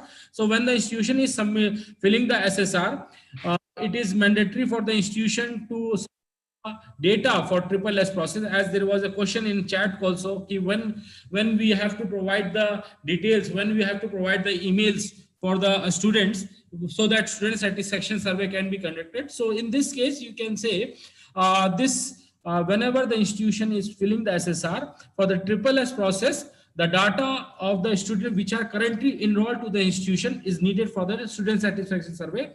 I repeat again, because this sometimes it is a confusion what data is needed. So the student which are currently enrolled to the institution, that data is needed for the student satisfaction survey, and the institution is requested to fill this data during the filling of SSR, because it is mandatory whenever the institution submits filling the SSR, and when it is submitting the SSR, at the same time it is mandatory for the institution to fill the data for SSS, and it has to be submitted along with the SSR. So when the institution submits the SSR and the data of SSS, the DV process starts in the same way. In the parallel to this, the student satisfaction survey also starts. Now, this student satisfaction survey is one of the one of the criteria, because there are 7 criteria on which the institution is assessed and accredited. And this student satisfaction survey is a part of criteria 2 of matrix 2.7.1, and it has for affiliated institution, it has a weightage of 60, which is very much large in comparison to other matrix weightage. So for affiliated institution, it is value is 60, autonomous it is 50, and for the university, this student satisfaction survey matrix is having weightage of 30. Now, for this survey, the question comes how the students are being selected in this survey. I will tell you how the data has to be provided for this student satisfaction. What are the steps which needs to be followed by the institution for filling the data for the student satisfaction survey. But one thing which I will like to tell you, that in this survey, usually stratified random sampling is used for the selection of the student, because when the institution provides the data, there is an Excel file. In that Excel file, the institution has to provide the data of students which are currently enrolled to the institution. In that Excel file, from that, using stratified random sampling, the students are selected, and the student will be getting mail, and the mail which they will be getting will be also having the questionnaire. And this questionnaire, the students who are currently studying in the institution has to respond. So the selection of the student is based on the different classes program they are studying, the year of involvement, and the gender.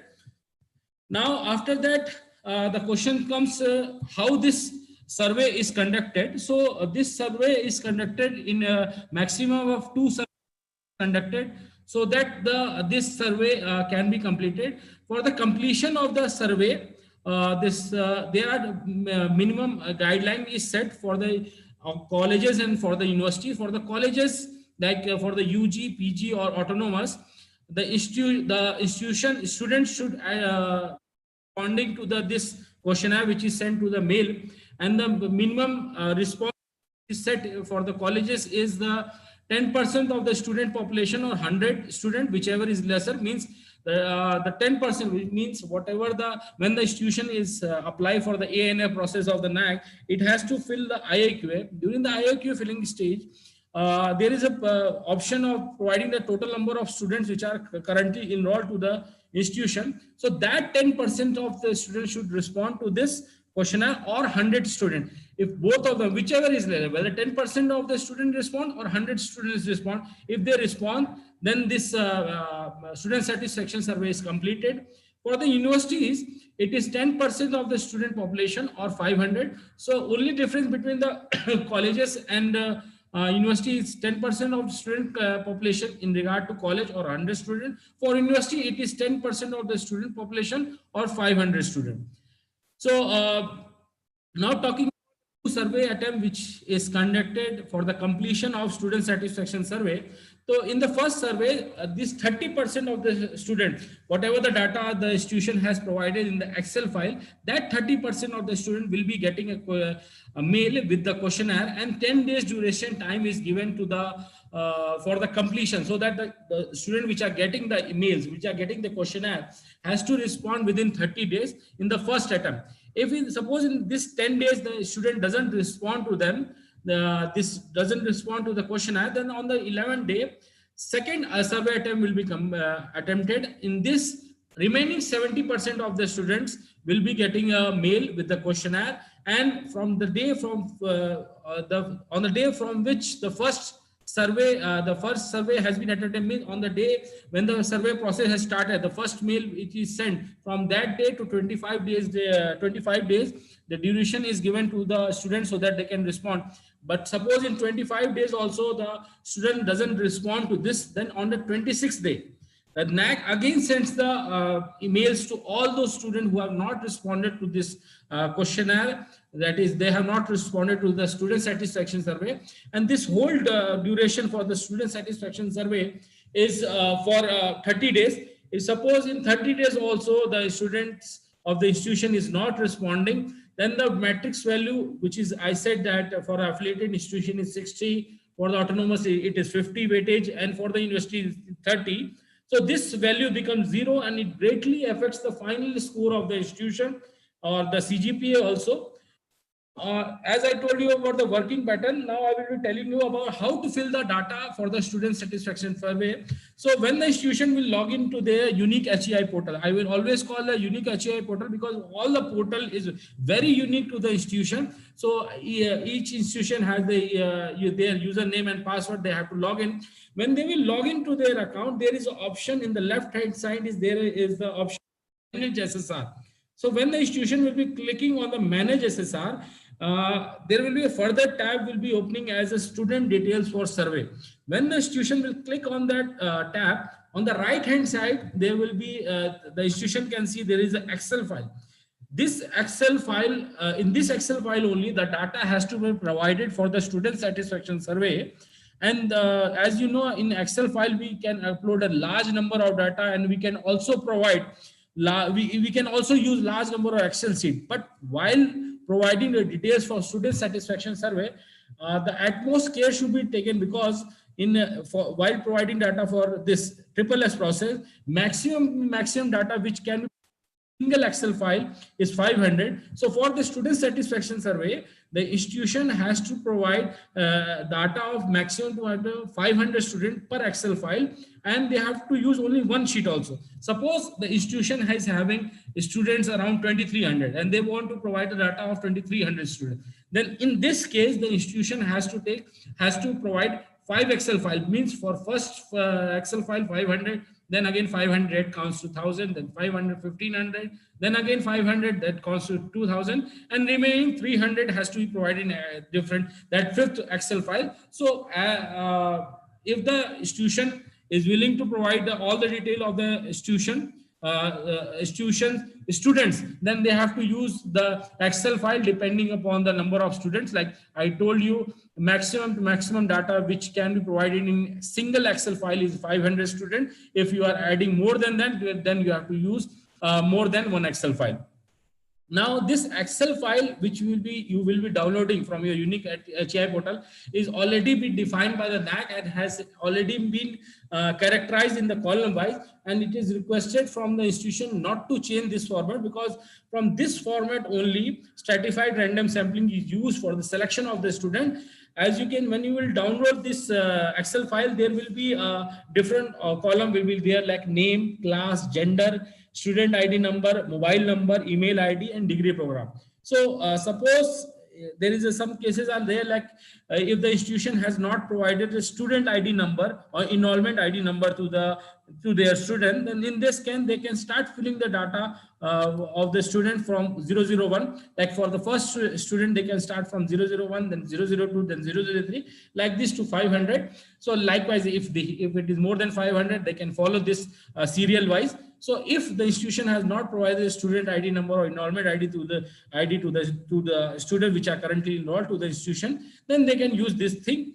But one thing also more, whatever the data you are providing the student satisfaction survey, the utmost care should be taken, because whatever the data you are filling along, because when the institution fills the SSR, at the same time they have to fill the data for the SSS process also. They have to fill the data of the student for SSS process.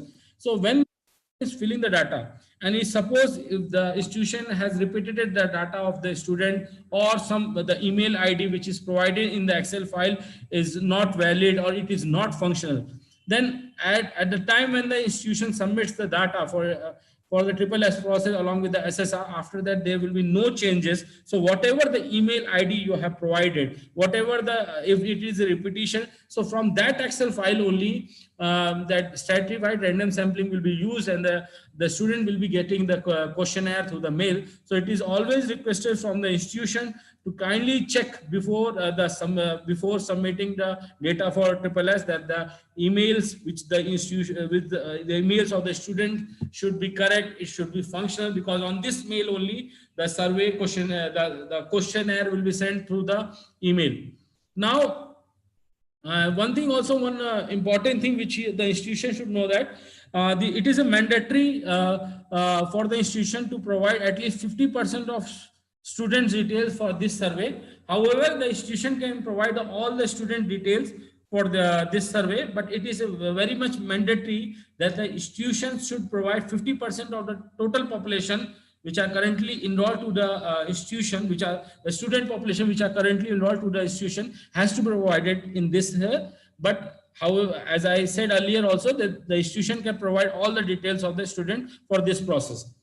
Now it is like this, it is written that total interest should be not be greater than the student marked in IAQA. It means the data you have provided in IAQA, like if you have provided the data of 1,000 students, then for the triple S process, the data should not be exceeding 1,000 number of students. Now, talking about the questionnaire which is sent through the mails to the student, which the email ID to the email ID which the institution has provided in the Excel file. So this questionnaire is basically of the 20 objective and one. This questionnaire is basically consisting of 20 objective and one subjective question, which is also available on NAAC website, and this questionnaire is only this is the questionnaire which is emailed to the which the student will be getting through email.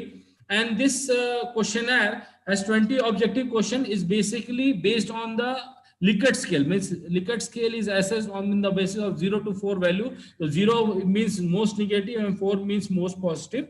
So these objective questions are basically related to a specific teaching skills of teacher, like their subject knowledge, their communication skill, their class preparation, or whether they use the ICT tools for teaching, whether the faculty members are using the ICT tools for the teaching purpose. Now, this one subjective question is basically there is a 3 observation or suggestion is asked from the student. Teaching pattern or teaching practice can be improved in that institution. Now, talking about what mails, I was telling you, this questionnaire which the student will be getting will be only in English language. So for the institution which are in the rural areas, for the institution which are who are following the regional language, means the students are facing the students which are currently enrolled into that institution are facing problem in understanding the questionnaire, or whether they are not well equipped with the English language. Then it's always a request from that they can visit the NAAC website. As in NAAC website, this questionnaire is available in Hindi and English language also. So it is also beneficial for the institution. They can also translate this questionnaire in their regional language also, so that they can motivate the student, so that they can respond to this. They can respond to the time duration in which they have to respond. They can easily understand what questions are asked. So whenever the institution is coming for the ANA process of NAAC, they can go to the NAAC website and they can easily download this questionnaire. This is for the easiness of the institution. NAAC has facilitated this, and it will also lead to the completion, because I said if this questionnaire is not completed, then the final score of the institution is greatly affected. Now, after that, this is the test login. You can see that there is a college name, university name will be there. And this green color, as you can see, is showing as 15.994%, means the institution has already qualified this student satisfaction survey. As I was telling you, it is minimum 10% of the total student population, or 100 students for the affiliated, and 10% of the total student population on 500 for the universities. So this institution has already been qualified the student satisfaction survey. Now talking about the peer team visit management. So peer team visit management starts with the payment of the second installment fees of SSR and the logistic fees, means as the institution pre-qualifies, the institution has to pay the second installment fee of fees of SSR and the logistic fees. Then the institution has to provide the 3 slots. 3 slots means they have to provide the 3 dates on which the peer team visit can be fixed. From these 3 dates, one date will be fixed depending upon the availability of the peer team members. So these 3 dates has to be provided in their portal only as soon as the institution pre-qualifies that whether it scored more than 25%, then the institution is fit for the peer team visit management. As one thing more important I would like to tell you is that if the score of SSS, that is the score of student satisfaction survey, is not counted in the pre-qualification score, however, it is counted in the final score of the institution grade which the institution is getting awarded by the NAAC. So as institution provided 3 dates, from these 3 dates, one date will be finalized by the NAAC depending upon the availability of the peer team members.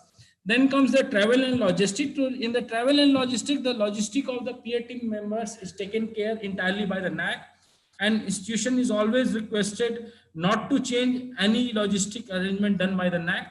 The only logistic arrangement which the institution has to look after is they have to provide a local transport to the peer team members. Local transport means taking the peer team member from the airport to the place where they are staying, from there to the institution where the peer team visit will be conducted, and then the vice versa.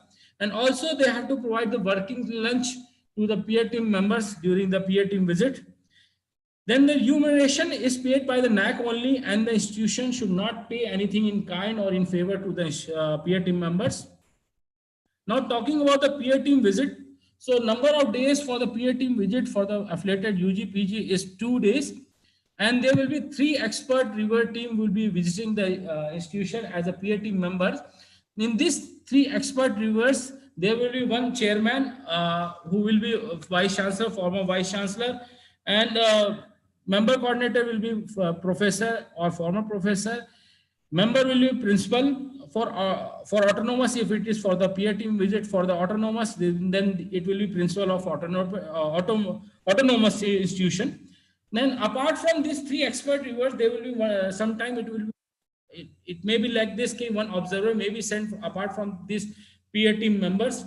So now this selection of this peer team member, the 3 expert reviewers who will be visiting the institution, the affiliated UG, PG college or autonomous college, they are selected based on the program which is offered by the institution, means whatever the program the institution is offering, based on that this selection of expert reviewer is done. And this selection of expert reviewer is not manual, it is entirely system based. And as we always proudly say, we have large database of eminent academician who are regularly trained through the process of AOP and VOP. Awareness orientation program, we regularly train this eminent academician for the peer team visit. So this selection of expert reviewers will be entirely based on the program which the institution is offering. Whatever the, suppose like science, like engineering college, then what are the branches like mechanical engineering, electrical engineering, or computer science engineering. Depending upon that, this expert reviewers will be selected. Now, the details of the peer team members will be shared with the institution only 3 days working, only before 3 days working day before the peer team visit, which will be happening. This is due to confidential in nature. We are only sharing the details of the peer team member who are visiting the institution only 3 days working before. Means whenever the peer team visit will be happening, just before 3 days, we will be sharing the details of the peer team member who will be visiting the institution. Now, talking about the peer team visit, in the peer team visit, there will be a presentation. The peer team visit will start with the presentation by the head of institution, followed by the presentation by accuracy coordinator of that institution. And these 2 presentation should include all the qualitative aspect of SSR and then it will be followed by the presentation by the department, and then the peer team members will be visiting to at least 50% of the department which are offered by the institution. But whatever the department which are currently running in the institution will be in that department, there will be visit by the peer team members, and this visit will be to the 50% of department which are currently running in the institution, and 50%, 25% will be chosen by the peer team member, and 25% will be chosen by the institution.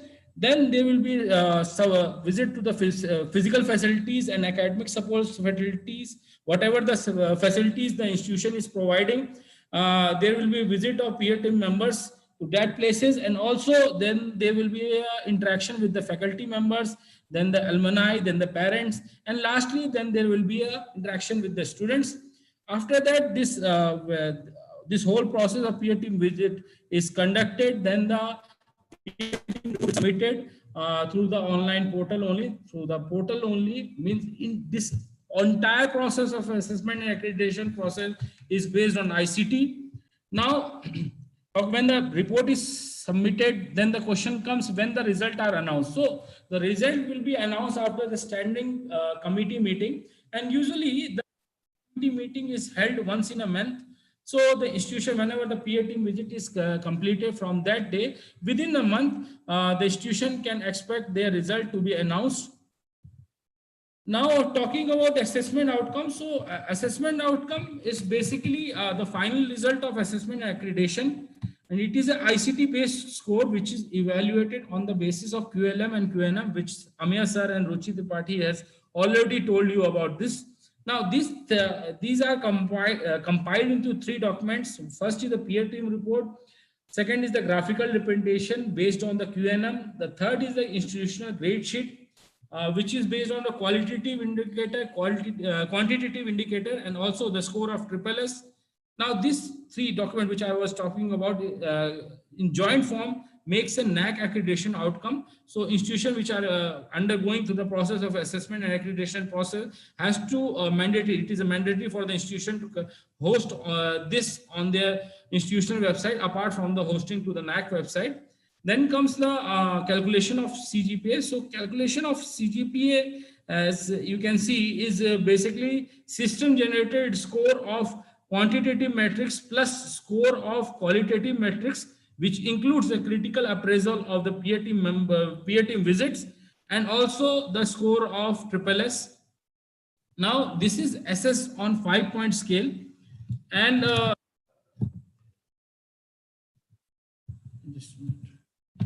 you can see this table.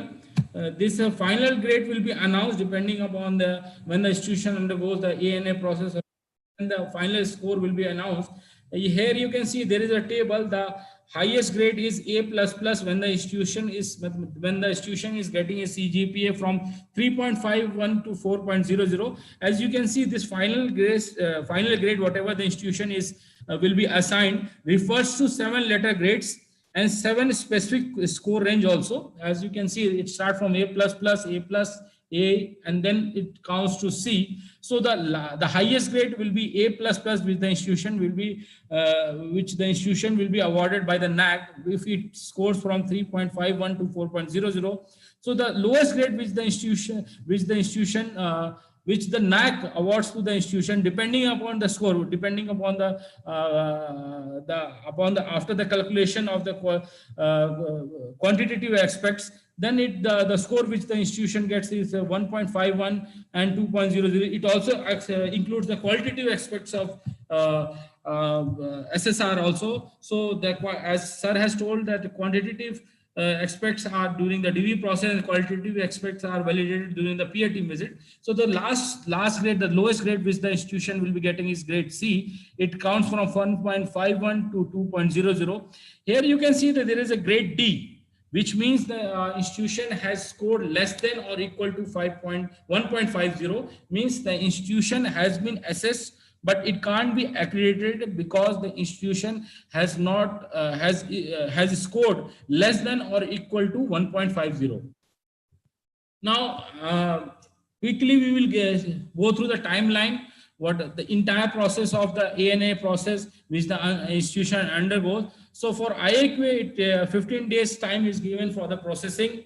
Then as soon as the institution IAQA is approved, then the institution has to submit the SSR within 45 days from the approval of IAQA. Then the DV process, it takes the 30 days from the submission of SSR. Then the peer team visit, which should be within 30 to 60 days from the pre-qualification stage, when the institution pre-qualifies. From that day, within 30 to 60 days, the peer team visit should happen. And then the announcement of result, which is also I told you within 30 days from the peer team visit.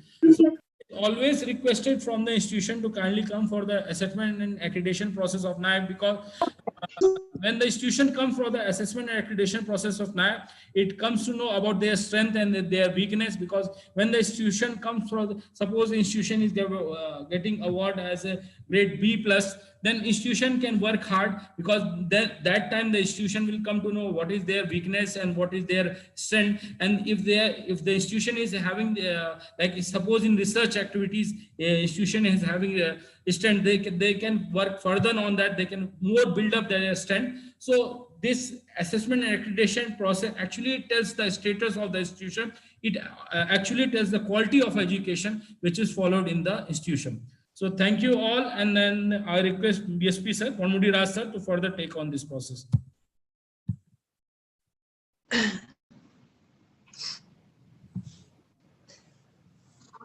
Dr. Ponmudi Raj, welcome to this session. Thank you, Dr. Ruma. Thank you, Dr. Ruma. Thank you very much for joining and being with us. Thank you very much. Sure. Now, very privileged. Yeah. Same this side. Can we have the questions? People who can logically raise their hands, or through chat or through Q&A. Yeah, I have two questions. I'll just be very short. One is that our we did the last NAAC in 2016 May. So for pandemic, what is the time period we can? I mean, how much can be extended? What is the extra time we can get for the pandemic? Do we get some extra time for that? Yes, ma'am. Very good question, ma'am. People, ladies and gentlemen, people who are watching on live through all the platforms and YouTube, Twitter, Facebook, and live, we pray God that this pandemic be out of the face of earth. Okay. Yes. Given the situation now, people talking about other things, good colleges like, I may not say other colleges, but good colleges. Let us take all the colleges are good. You should come 6 months before the validity of the accreditation period, as per NAAC norms. For example, passport or your license or anyone, you keep on renewing it. So you don't say pandemic, COVID, teachers are not coming online. I think it will be like an excuse. Sorry to take that stand, but given the situation, the NAAC Council as well as UGC, the UGC website has defined 1920, 2021 academic year. NAAC has also defined the academic year 1920, 2021. In addition to that, we have given extension of the previous accreditation, provided Government of India declares normalcy from that day 3 months. So 2 points I have answered your question.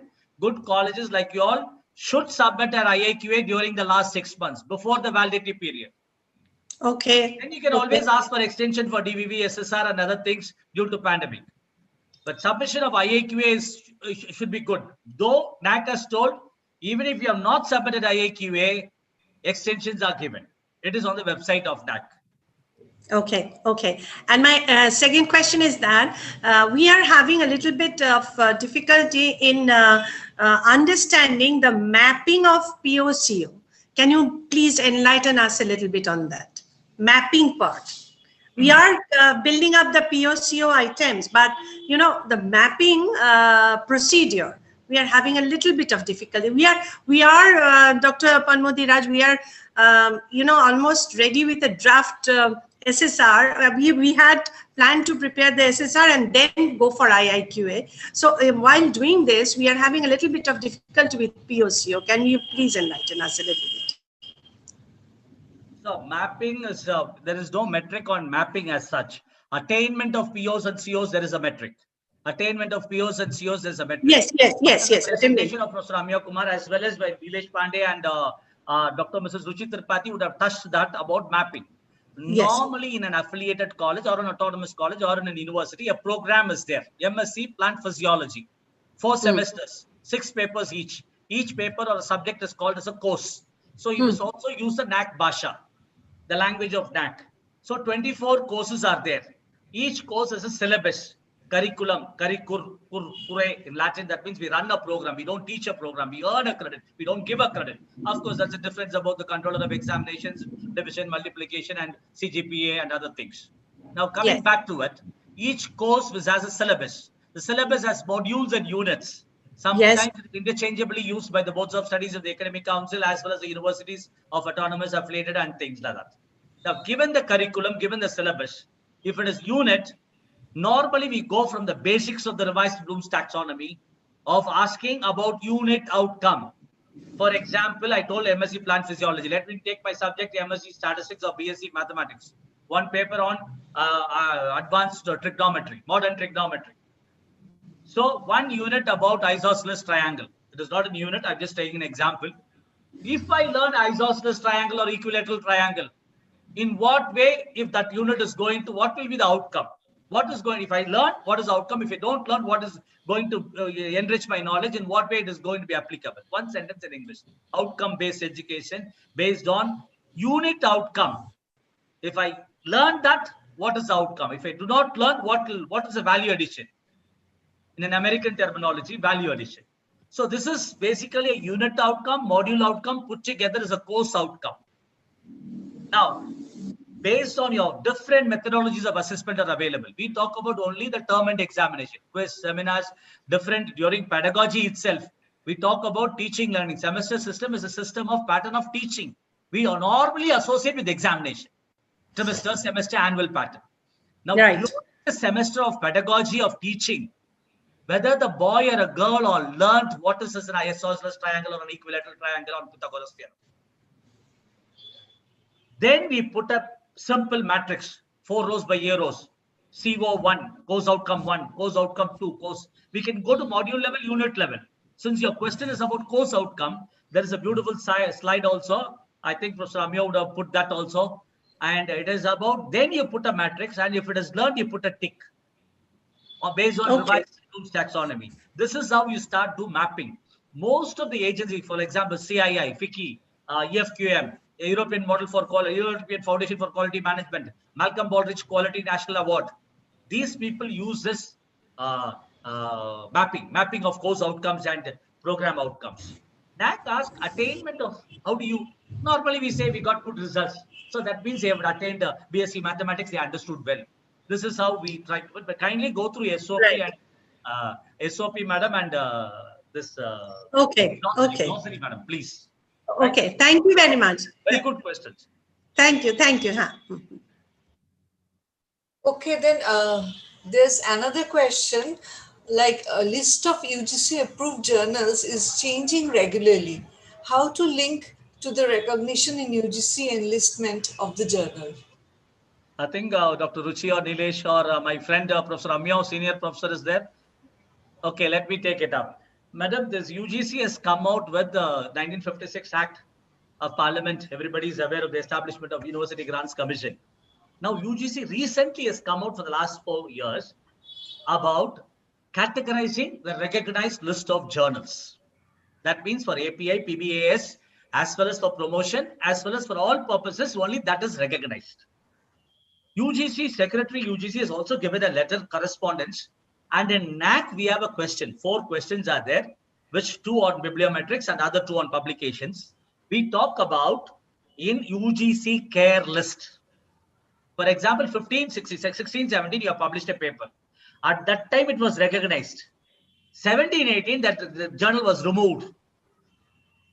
So the question is whether it will be recognized or not for NAAC purposes. Let us talk about NAAC, not promotion, not PBS, not API, not for PhD, MPhil. It will not be counted by SOP. 15, 16, it is recognized. And you published it during 15, 16, during that period, it was recognized. But 16, 17, it was removed. 20, 21, it is removed. You may include it, but SOP, the DVV people will automatically remove it. Now, kindly, my request to all the teachers and senior people is publish only in the UGC care list updated one. You may pose one more question. So 2021, some list is recognized. Sir, I am publishing in that. Tomorrow UGC removes in 21-22. What can I do, sir? You can ask that question. It can be in your mind. We can't help it. But my simple advice will be, please go for Springer, Emerald, JSTOR, Elsevier, good databases and good journals. For example, Scopus Index journals, Thomson Reuters. You all know, you are all teachers. We all understand the good journals. It is not about high impact factor alone. Very, standard journals, Scopus indexed. So, or even all Elsevier, Emerald, all good journals you can talk about. So normally it is there throughout UGC careless, first list, second list, third list. Every year it is there. It is not removed. People say even in Scopus there are some shell journals. Be careful in that also, people say. So this is my urge. This is my request. Because we also are publishing. We also face this. Good question, madam. Very good question. Okay, then there's another question. Please explain wheeling to the grid. I think it's 7.1.2. 7.1.2. Dr. Rupta, what is it, doctor? There's someone has asked that please explain wheeling to the grid. 7.1.2. Okay. This is, for example, I live in a house, madam, apartment. You also live in a house, independent house or an apartment. We should know what is your electricity bill you're paying. All the lights are on, fridge is on, oven is on, computer is on, laptop is on, everything. When we take care of our house like anything, why can't we take care of our college, our university, our department, our school and the faculty? All the things are on. All lights are on. All instruments, lab is on. What is the load? Electricity load. What is the electricity bill? Registrar, assistant registrar, deputy registrar, management, everybody are paying. Now in my department, what is the load? Now once you know the load, how far you can generate electricity through a windmill or through some solar system or different ways. Small colleges, you can ask, sir, can all 53,000 colleges can do that, sir? In a simple answer, as a NAAC, from the NAAC side, we ask why not. In a simple way, why not? Biomass or any energy can you generate? This question is about energy conservation and substitution, in particular about electricity and total load. In out of total load, how much load you are generating electricity? That is that, I think. Because I didn't have immediate reference to the manual. Normally, I do that. Dr. Nilesh would like to add? Dr. Nilesh, Dr. Ruchi? Basically, answer, madam. This is our collective thinking. If I'm right about the grid, how much they go to the grid. There should be a main place where the current goes and then pulls out to the main grid. Or sometimes people give it to the colony also, or to the external. Some universities gives to the external people also, main roads also, outside the campus also. So this sometimes is important. This Nilesh, please add value. Yeah, so this matrix is basically for the conservation, whatever like solar energy, because you are setting up a solar panels for the conservation, for the generation of electricity, for the biogas plant.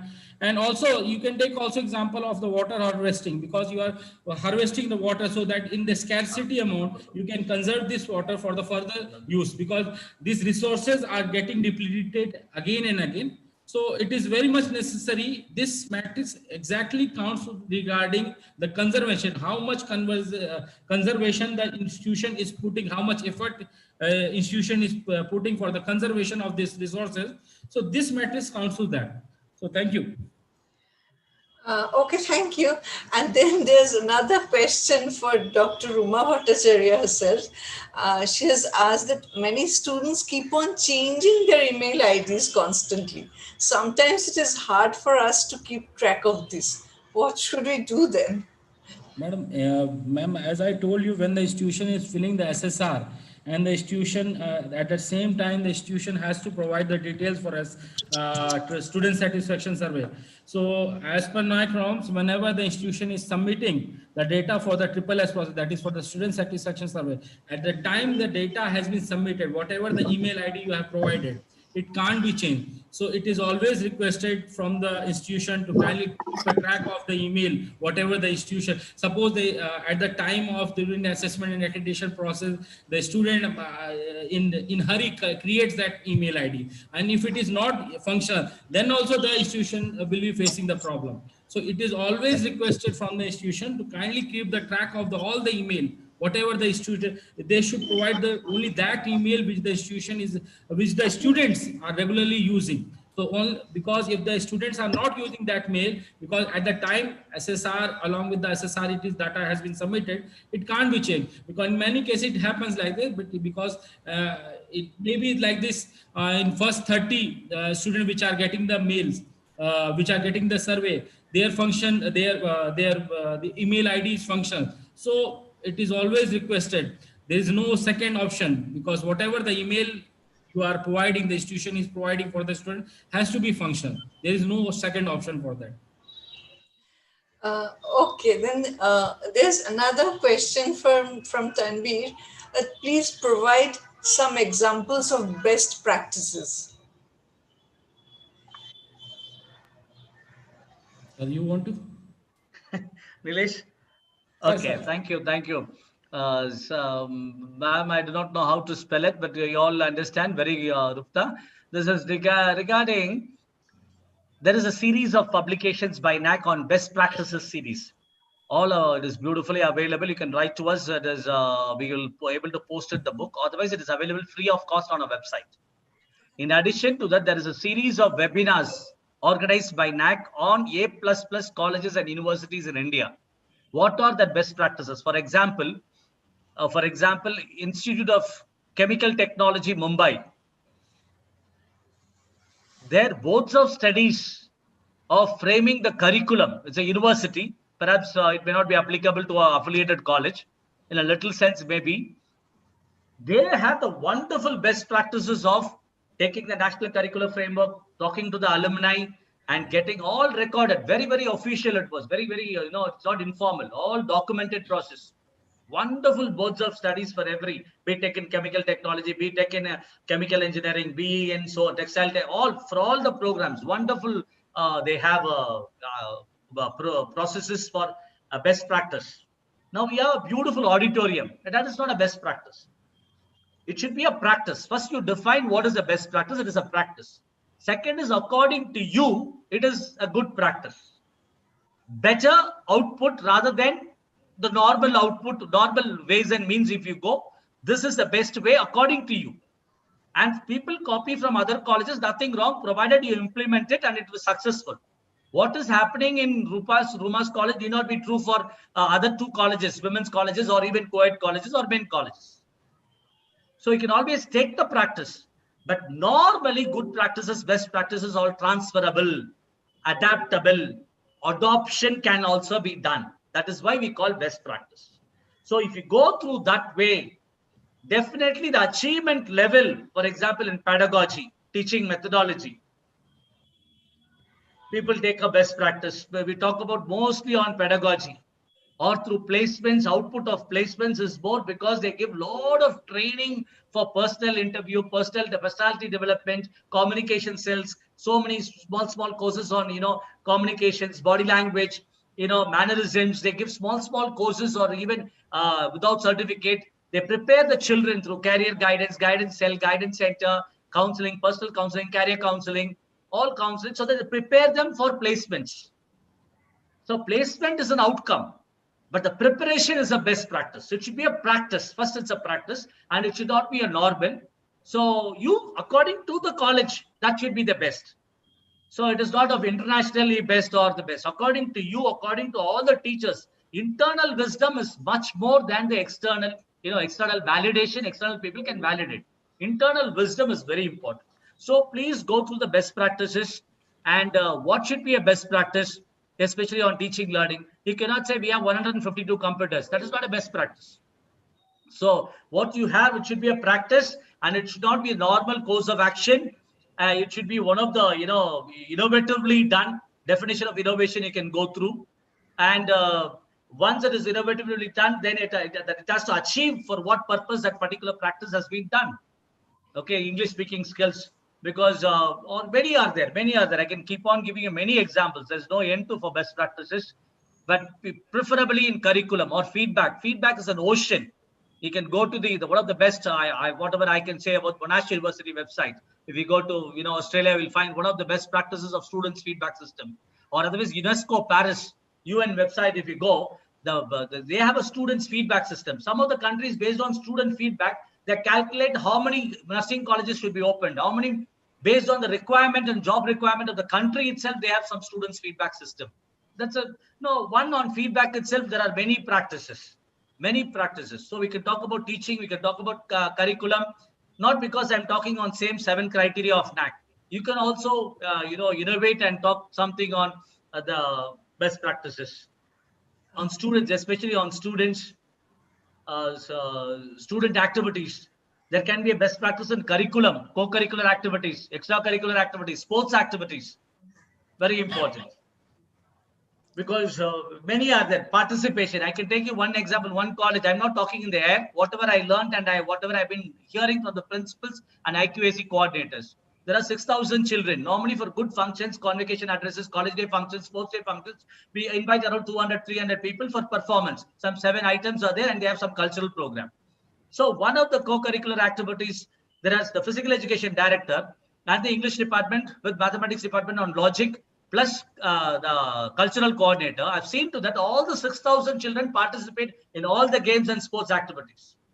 All the 6,000 children in one way or other given a performance of inter-department for cultural activities.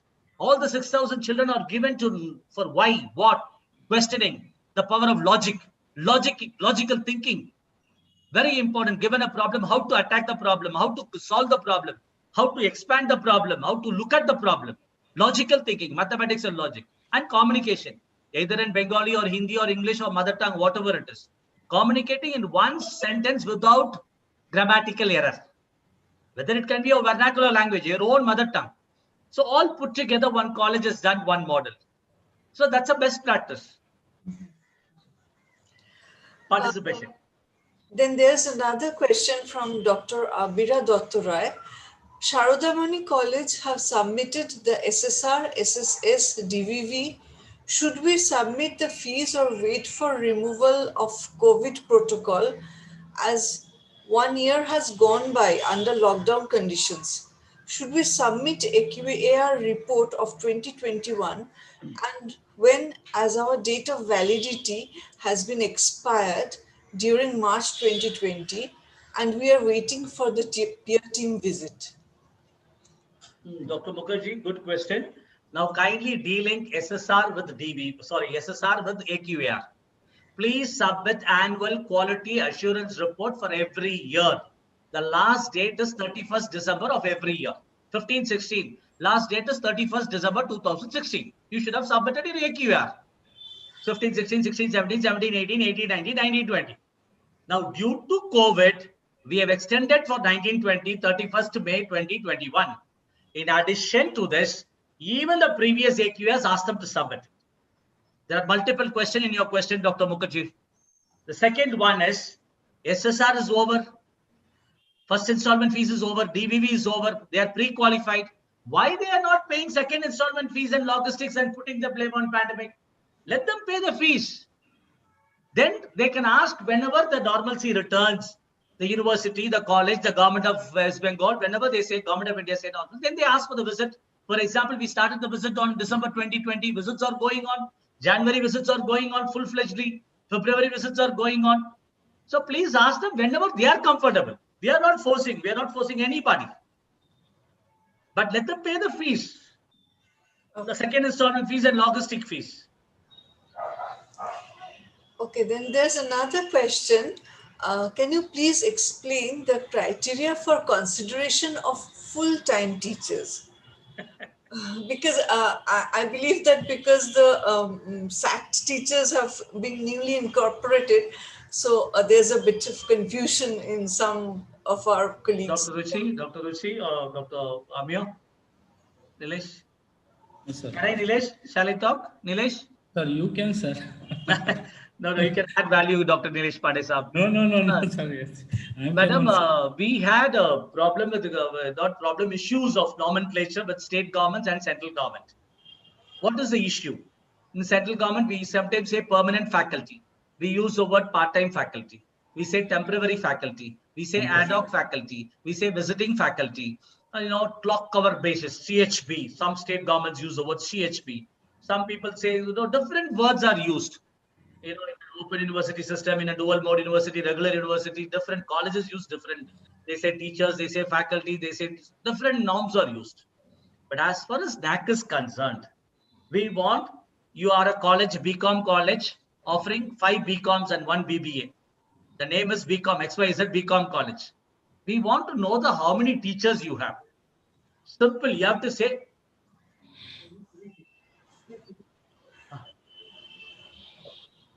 we have to say 56. We have to say 56. We have to say 56 teachers are there. Now, talk about the classification. Professors, talk about associate professors, assistant professors. This is what we have to talk about. Now, what NAAC is asking is very important. We ask about, Dr. Uma, we are asking about full-time teachers. Full-time teachers in a trimester system or in a semester system or in an annual pattern of teaching. 90% of the workload of not the semester for a year. Otherwise, for example, some psychology colleges, they're only psychology, BCom. They appoint 3 months, the teacher leaves. Again, in that place, they appoint one teacher. After 6 months, she leaves. Again, they appoint one gentleman. He leaves after 1.5 years. So, NAAC in the standard operating procedures talks, when they talk about teachers, they talk about 90% of the workload he or she should have fulfilled and should have attended that particular. So, date of appointment, date of relieving, we are asking in the standard operating procedure. So, only those teachers are 15, 16, 16, 17, 17, 18, 18, 19, 19, 20. Imagining you're submitting IAQA on 2021, previous 5 years data. So this is where 90% of the workload. Dr. Nilesh Pandey would like to add, otherwise that is full-time teachers. We don't use the word permanent, temporary, all those words we don't use. 90% of the workload, if he or she is appointed based on the syllabus of the UGC, whatever they talk about, the workload, then he or she is a full-time teacher. Then goes for publication, research, projects, everything is related to that. Dr. Nilesh? So same. So only thing, kindly follow the SOP. In SOP, everything. In SOP, everything. This 90% of workload, which if the teacher is contractual or ad hoc or permanent, if the teacher is taking 90% of the workload which the institution is following in a year, then that teacher is considered as a full-time teacher as per NAAC norms. That's all. And kindly follow SOP. In SOP, each and everything is clearly mentioned. Thank you. There's another question from Sharbani. Sir, for 1.3.4.1, what is exactly meant by total number of students? Is it total number of students in that particular academic year in the college across subjects, or total number of students in the subjects where field/academic projects are applicable? Yeah, madam. I think this is for the PG, affiliated PG. Because in 1.3.4, it says that the number of percentage of students undertaking field project. So total number of students in what sense? Whenever we say total number of students, it basically it doesn't quantifies to the department. It says the total number of students which are currently enrolled. Like the data, as sir was telling, the 5-year data we are providing. So that last year, suppose for 1920 is the last data. For that student which are in that session, the student, if it is currently enrolled, then it counts to the total number of students. So the number of total number of students here, if you are saying it counts not to the department wise, whatever the institution, whatever the student who are currently enrolled to the institution will be counted here. Okay, I think Sharbani has got her answer. Then there's another question, Madam, I think it was directed to Dr. Ruchi. Please provide concrete example of extension activities relating to research. Sir is there. Sir is there. Okay. Actually, extension activities and research activities are two different things, because extension activities are basically done for the human values. Like suppose the institution is conducting any field visit or village visit for suppose creating awareness for the AIDS awareness or traffic rules. These are basically extension activities. Research activities entirely different. These are entirely two different aspects. They are not interrelated. If Amir sir wants to add, sir, unmute, sir. क्या नीलेश बताओ ना. Sir, there is a question. Please provide concrete example of extension activity related to the research. Extension activities related to the research. So they are entirely two different things. Suno. Research is not only publication of papers. Go to the community, do some kind of, maybe some kind of smart city. Smart city, people are doing research, they are publishing papers. Go to the place, go to the place. I mean, educate the people that what is important to have a smart city. Okay, people are going out for, what are the things they are doing? Okay, in that way, you try to tell them that what is important, what is they should have as far as smart city is concerned. Explain, talk about Swachh Bharat mission, right? See, my point is research is not only publication of papers. See, now UGC is making it compulsory. Whenever you do some kind of research, it should be beneficial to the society, beneficial to the local community, right? In that way, if you talk about research and extension activities also, that you can call it as extension activities. If that you want to put in a paper, that is a kind of publication. Okay, see, smart city, talk about smart city, talk about finding pollution in the city, talk about traffic management, okay, talk about traffic management, talk about grid management, right? All those things you can, educate the people in that direction. Educate the people in that direction. That is a kind of research, right? But research is, try to find out what way it will be beneficial to the wide populations, right? Right. That is not only a publication of papers. Due to that only, this government, you will find they are making it mandatory that you should do some research which will be beneficial to the local community. Ultimately, don't put it only in a paper, but it will be beneficial to the society ultimately. Yes, Nilesh, I have answered this question. Or any confusion in this? Okay. Sir, can I just give me a chance a little bit? Yeah, because sir is here. I just want to.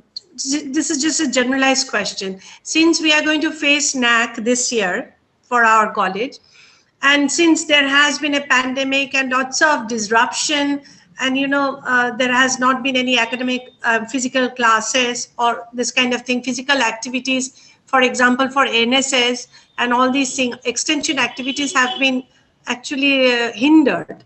So under such circumstances, what do you suggest that how do we represent this gap, this or whatever we have done, try to do it online. We have tried to carry on with our activities online, but we have not been able to, the way we cannot put it quantitatively. How do we quantify this? That is what I'm trying to understand. The activities.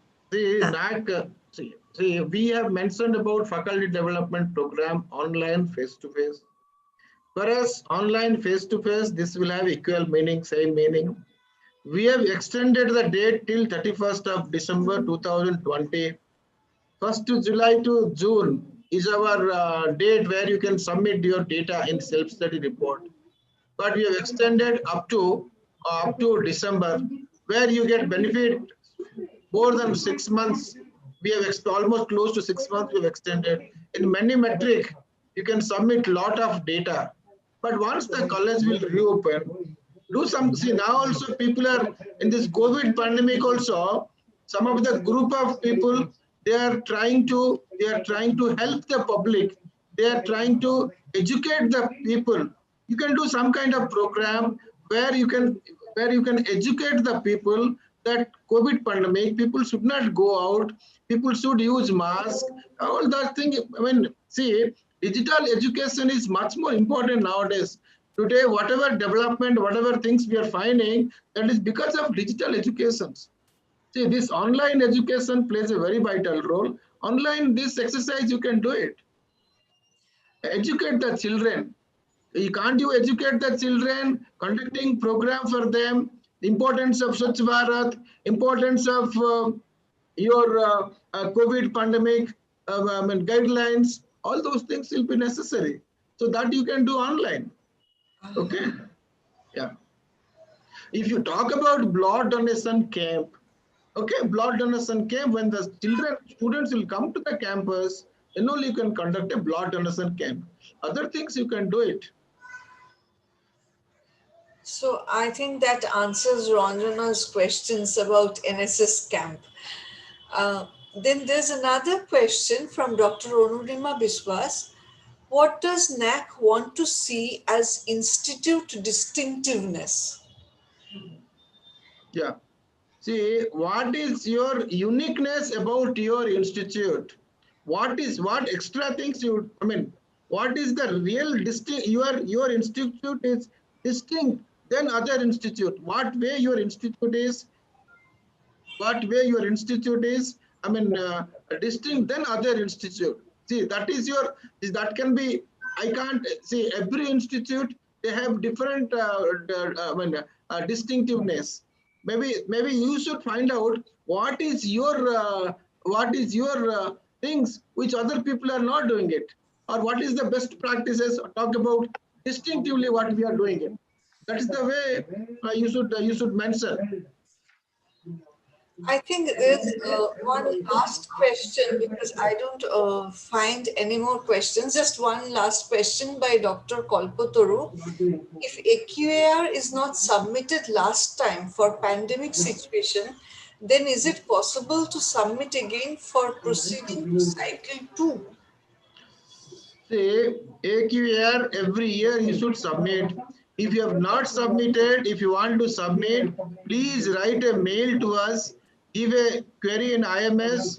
Okay, we will allow you some time. You can submit your AQAR. This year, every year's AQAR is 31st of December of that current calendar year, but this time for COVID pandemic, we have extended the date till 31st of May 2021. If you want to submit, you request us, we'll give you time to submit the AQAR. Thank you, Professor Roth. And I don't find any more questions over here. I hope I have not missed any questions. But some questions had already been answered in writing by Dr. Nilesh Pandey. So I should thank all our honorable speakers for this very elucidating webinar. And I hope we have all gained a lot of knowledge from this as well. And there's a feedback link provided in the chat box. So I request the participants to please fill up the feedback link. And Rupatha, I take this opportunity to invite Dr. Siddhartha Gupta, Principal, Bakura College, to express the vote of thanks for this splendid webinar, in which he had played a very determining role, I should say. He had helped us. He had it was Dr. Gupta who actually came to me with this collaborative suggestion. So I am now requesting him to give the vote of thanks. Thank you, Dr. Bhattacharya. It was a splendid session, long but wonderful session. We enjoyed so nicely, and we had the opportunity to share our views also. There was a very good interactive session, especially with Dr. B.S. Panmudiraj sir and Dr. Amiya Kumarji. So stalwart persons, they are actually, as per my consideration, they are the bank of knowledge in this particular field of accreditation and assessment by NAAC. Really, we are thankful to you four resource persons who have deliberated their views, who have exchanged their thoughts and innovative ideas beyond the procedure of assessment and accreditation. They have gone beyond this, and so many good questions were raised by our different participants, and a very good number of participants. Still there are 132. It's a great achievement by Ruma. Really, I must be thankful to you. It's a great achievement. In some cases, we find that at the end, only the hosts are there, and some persons who are from outside, they have some, they require some certificate. They are there. But this time we are seeing that so many keenly interested participants are there, and stalwart persons, especially Professor Amiya Kumarji. He is the man of ICT, and he is supposed to be the master of masters in this particular field. And all these four resource persons, Dr. Nilesh Pandeyji, Dr. Ruchira Tripathi, all are so deliberately and devotionally, they have presented their deliberations. Wonderful. So on behalf of both Vijay Krishna Girls College, Howrah, that's a great college, one of the great colleges in West Bengal, and our college, that is Bankura Jilla Shardamani Mahila Mahavidyapit. And eventually, I must say that today is the day of mother, because this is a birthday, birth tithi of Ma Sharda. So this is a wonderful day, and we had wonderful discussions also. So on behalf of both the colleges, I must express my regards, my heartfelt gratitude and thankfulness to all our resource persons, to all the participants and all the IQAC members of both the colleges for being with us. Thank you. Thank you again. I stop here. Over to Ruma again. I once again would take back, try to, I'm so overwhelmed with the success of this webinar and the way we have been enriched through the entire period, from the deliverance of our very esteemed speakers, that and also because, as Dr. Gupta said, from the participants participation, I think this has been a really learning session for all of us. Thank you all. Thank you, my team, NAAC, Vijay Krishna Girls College, Howrah. Thank you, your NAAC team, Dr. Gupta, and everyone. Thank you very much. And I hope this will help us to take much better steps ahead for improvement, gradual improvement for our institutions. Thank you. Dr. Ruma. Thank you. On behalf of our entire team, Professor Amiya Kumarji, Dr. Nilesh Pandey, Dr. Mrs. Ruchi Tripathi, we would like to thank all the participants, audience, for all their wonderful questions. Still a lot of people are live, and some more questions and compliments are coming. We would like to thank the Director NAAC, Professor S.C. Sharma ji, for permitting us, all the Eastern Region coordinators, to participate in this. And we urge all the participants to continue to organize these type of webinars to help the colleges to clarify the doubts on DVV, AQAR, self-study report, and each and every one. Thank you once again. Thank you. Thank you. Hope we keep up with this, communication. We'll be bothering you a lot, Dr. Panmudiraj. Sure, Dr. Bhattacharya. Sure. Thank you. Thank you. Thank you very much. Can we sign off? Can we leave? Yes. Yes. Thank you. Thanks to your ICT team. Thanks to your ICT team, IT team. Thank you. Thank you very much. Yeah. Thank you, Dr. Panmojiraj ji. Namaste.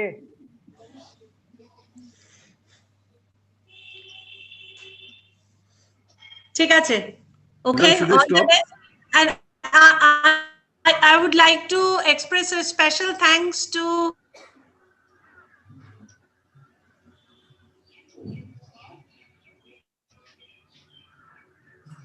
Dr. Nilesh Pandey. Have you left, Nilesh? You can stop the recording now.